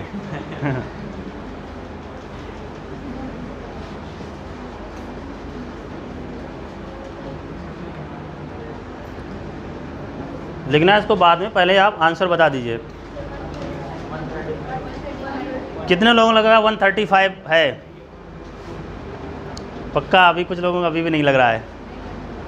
चलिए ठीक है भाई, उसी तरह देखेंगे जैसे अभी हम लोगों ने देखा कि ये कहा गया वह वेक्टर जो आर है रिजल्टेंट है वेक्टर ए के परपेंडिकुलर है, तो ये वेक्टर ए है, इसके परपेंडिकुलर बना दिया हम लोगों ने आर। अब तो ऑब्वियस बात जो बी होगा वो इधर रहेगा जा करके, ये 90 डिग्री है, ये वैल्यू हम पता कर लें। अब फिर हमारा काम क्या होता है, हम ये देखेंगे भाई इसमें और इसमें रिलेशन क्या दे रखा है।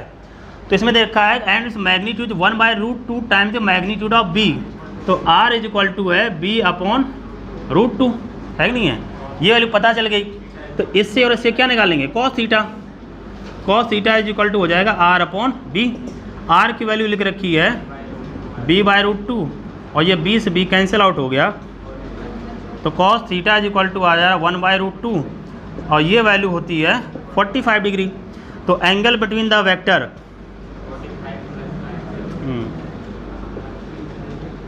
तो ये आ जाएगा 45 + 19 कितना हो गया, 135 डिग्री। पहले ऑप्शन सही रहेगा।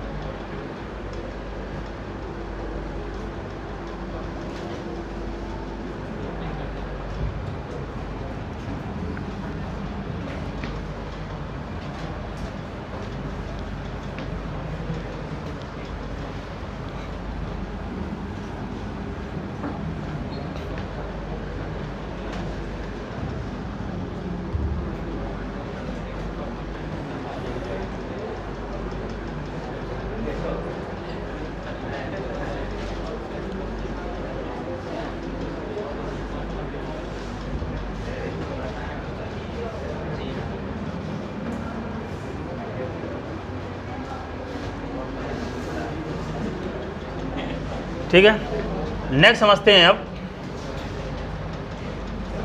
जैसे मान लीजिए 2 वेक्टर दे रखे हैं, ये लग रखा है वेक्टर ए। वेक्टर ए लिखा, देखो इसका क्या होगा, x component ax i cap, ay j cap और इधर लिख दे रहे हैं az k कैप। और इसी तरह मान लें हम वेक्टर बी लिखें, तो वेक्टर बी का हो जाएगा bx i कैप और by j कैप और इधर bz k कैप। अगर मान लीजिए हम करना चाहते हैं वेक्टर a + b, तो ऑब्वियस बात है कि हर एक एक्सिस के लॉन्ग जो भी वेक्टर होंगे उनको हम जोड़ देंगे, जो x के लॉन्ग होंगे उनको जोड़ेंगे, जो y के लॉन्ग होगी, जो z के लॉन्ग उनको एक साथ हम जोड़ देंगे। तो जोड़ने के देखिए क्या हो जाएगा, ax + bx, ये आ जाएगा ax + bx, ये हो जाएगा i कैप। इसी तरह यहाँ देखेंगे ये आ जाएगा ay + by j cap plus और इधर आएगा az + bz k कैप। ये वैल्यू रहेगी जा करके, मतलब जोड़ने का तरीका ये रहेगा, बना लेंगे ऐसे ही।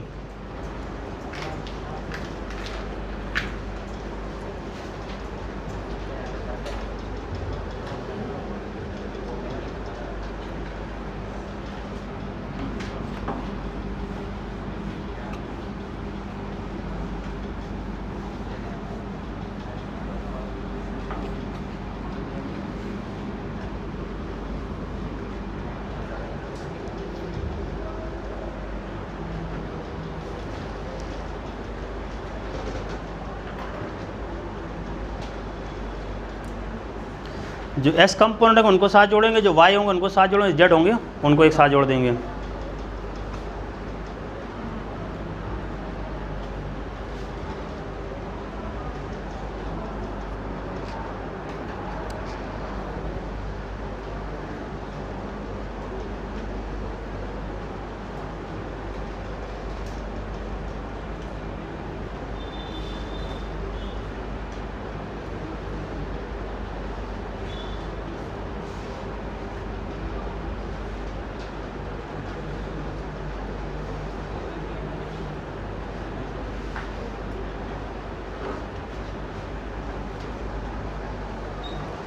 ठीक, आज पे क्वेश्चन समझिए। जैसे मान लीजिए इसमें केवल x और y कंपोनेंट होते हैं, तो ये जैसे हम जोड़ें वेक्टर a + वेक्टर b, केवल x और y रहते, देखो x और x को जोड़ते हैं ax plus b X I cap, और इधर हम लोग करते ए y plus B Y J cap. ठीक, तो कई बार ऐसा होगा, सपोज करिए जैसे उन्होंने जब a प्लस बी किया है, तो a प्लस बी किया है कि हमने इन दोनों वेक्टर के x कंपोनेंट और y कंपोनेंट को हमने जोड़ा है। ठीक, तो जैसे वेक्टर a था तो वेक्टर a का x भी कंपोनेंट y कंपोनेंट भी है। तो मान लीजिए क्वेश्चन उसने ये किया कि उसने क्या किया, वेक्टर a के x और y कंपोनेंट दे दिए और वेक्टर b के पूछ रहा है x और y कंपोनेंट, बताओ क्या होगा। जैसे वेक्टर a के x और y कंपोनेंट दे दिए और वेक्टर b को x और y कंपोनेंट पूछ रहा है, तो ऑब्वियसली इधर की वैल्यू हमें पता होनी चाहिए, तभी तो हम निकाल पाएंगे। तो इसी तरह रहेगा, तो लिखेंगे question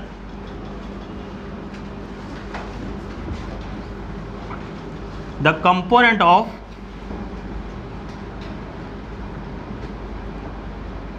x and y of vector a are 4 and 6। Component of x and y of vector a are 4 and 6।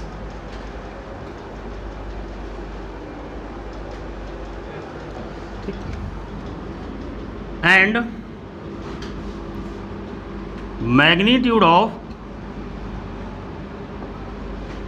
magnitude of x and y component, x and y component of a plus b are 10 and 9।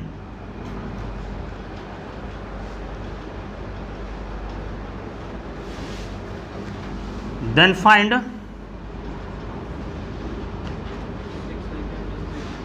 find magnitude of vector b।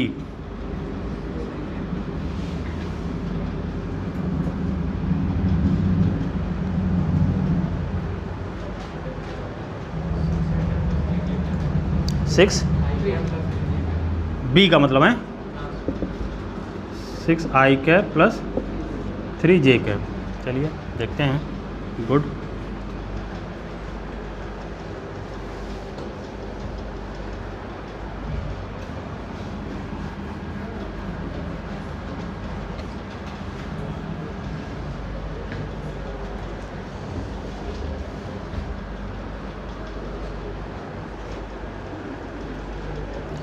ठीक है। पहले जो इसमें दे रखा होगा उसको हम लोग लिखेंगे।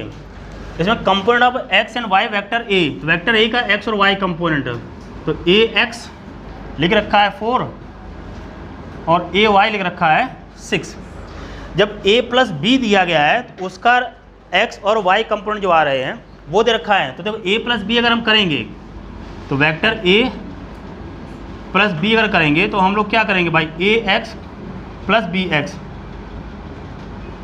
आई कैप और प्लस ए Y B Y J cap.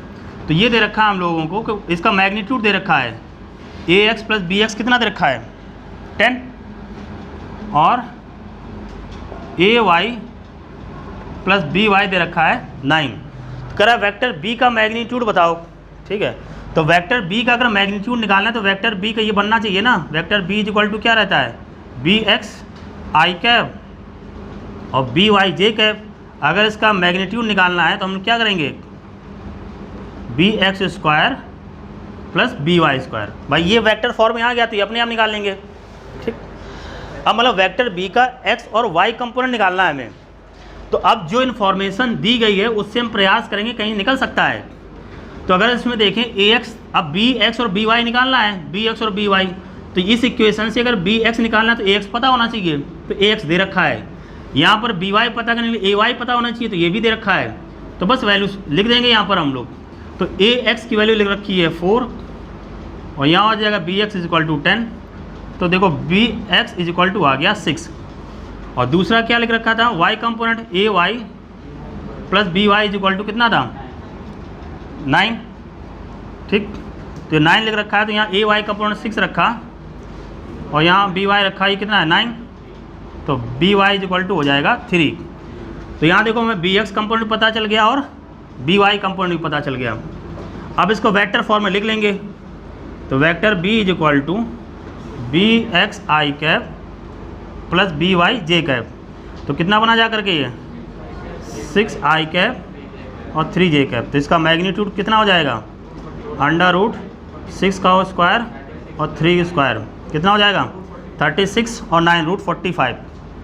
√45 को और भी कुछ लिख सकते हैं, 3√5 है कि नहीं, तो ये आ जाएगा। तो कोई नहीं, एक बार इसको फिर से अभी लिख लीजिए, फिर से समझा दे रहा हूँ।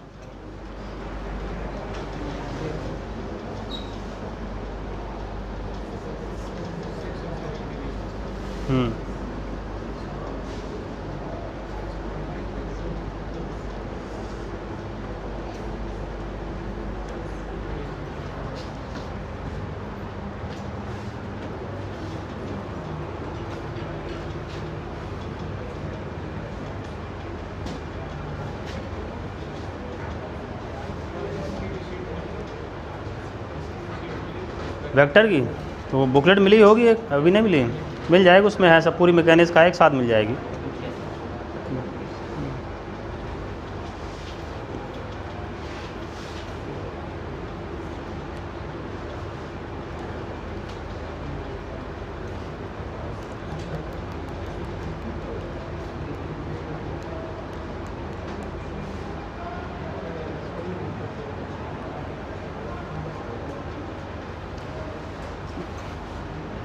पहला जैसे दे रहा है component of x and Y of vector A, तो वेक्टर ए के एक्स और वाई कंपोनेंट लिख लिए, ठीक है, ये दे रखा है। फिर क्या दे रखा है, and magnitude of x and y component of a plus b. इन दोनों वेक्टर को जोड़ के जो एक्स और वाई कंपोनेंट आ रहे हैं, तो हम जोड़ेंगे क्या होगा, ए एक्स प्लस बी एक्स, ए वाई प्लस बी वाई। तो जो एक्स कंपोनेंट का जो सम दे रखा है वो 10 दे रखा है, और जो वाई कंपोनेंट का सम दे रखा है वो 9 दे रखा है। तो हमें वेक्टर बी पता करना है, ठीक है। कई बार पूछा गया इसमें, यही उन्होंने वैल्यू बदल दी है। किसी बार वेक्टर बी पूछ लिया है, ठीक है, किसी बार वेक्टर बी का मैग्नीट्यूड पूछ दिया है, करेगा क्या, घूम फिर के पूछना तो वही है, ठीक। तो वेक्टर बी का रिप्रेजेंटेशन पूछा तो इस फॉर्म में हो गया, या मैग्नीट्यूड पूछा तो ऐसे आ जाएगा। तो हमें मतलब बी एक्स निकालना है और बी वाई निकालना है। उसके लिए ए एक्स पता होना चाहिए, तो एक्स दे रखा है, बी वाई पता करना है तो ए वाई दे रखा है। इससे हमने बी एक्स पता कर लिया और बी वाई पता कर लिया और सॉल्व कर लिया। तो B X plus B Y हो गया, तो 6i प्लस 3j, सिंप्लीफाई किया, √45 आ गया, 45 मतलब 3√5 हो जाएगा, ठीक है।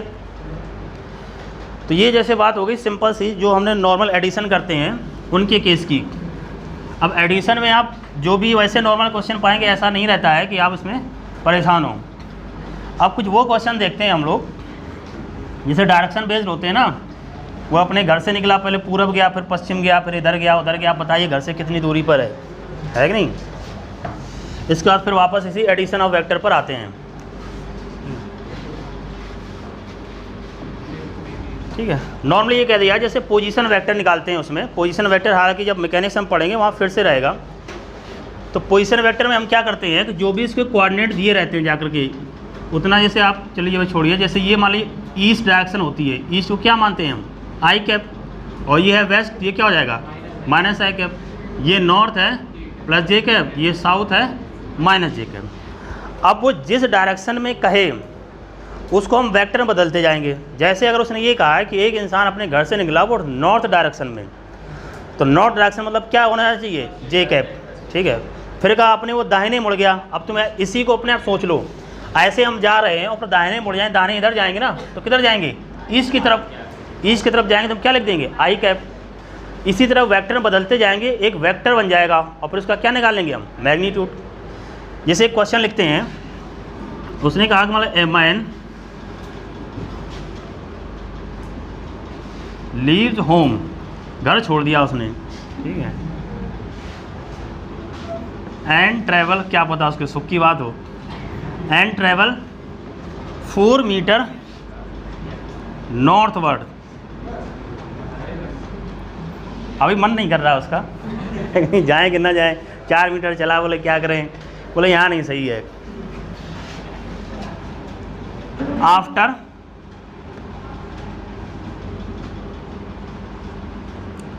Turns left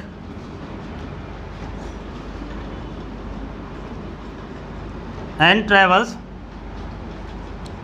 5 meter. ठीक है, अभी इतना छोटा ही रखते हैं। देन फाइंड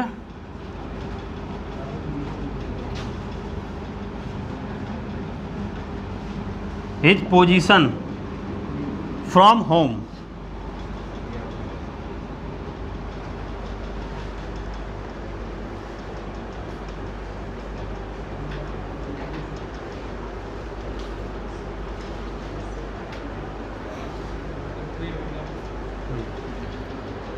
तो इसमें देखो, देखेंगे पहले उसमें क्या रहा है, किधर चला वो, नॉर्थ की तरफ। नॉर्थ मतलब क्या होता है, जे कैप।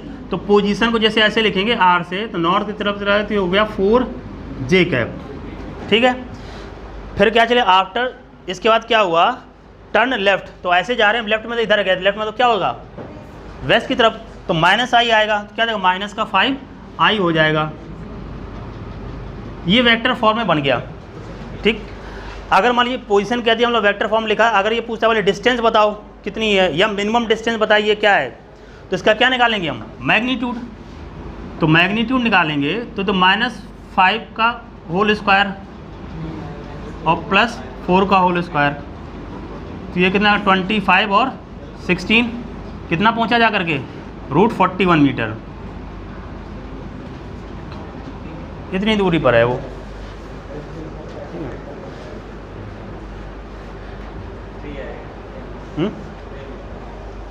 3 मीटर क्यों,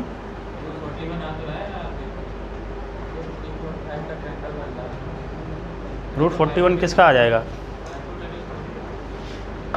भाई। देखो ऐसे गया ना वो, पहले नॉर्थ की तरफ चलाइए, कितना 4 मीटर, फिर ये किधर चला, वेस्ट की मीटर 5 मीटर। ये निकालोगे आप, है कि नहीं। हमेशा जैसे मिनिमम डिस्टेंस रहती है वेक्टर फॉर्म में, क्या डिस्प्लेसमेंट निकालेंगे हम, हाँ डायरेक्शन निकालेंगे। डायरेक्शन निकालने का तरीका बताएंगे, अभी कंफ्यूज होगा। जैसे यहाँ से रहेगा, ये इधर क्या है नॉर्थ, ये वेस्ट, तो वो एंगल निकालते हैं, अभी आप उतना बाद में देखेंगे। एंगल निकालेंगे, फिर उसका लिखने का तरीका अलग होता है।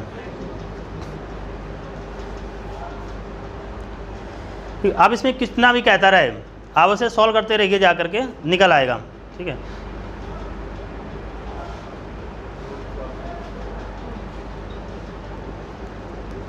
अब यहाँ तक कोई समस्या हो तो बताओ, है कि नहीं।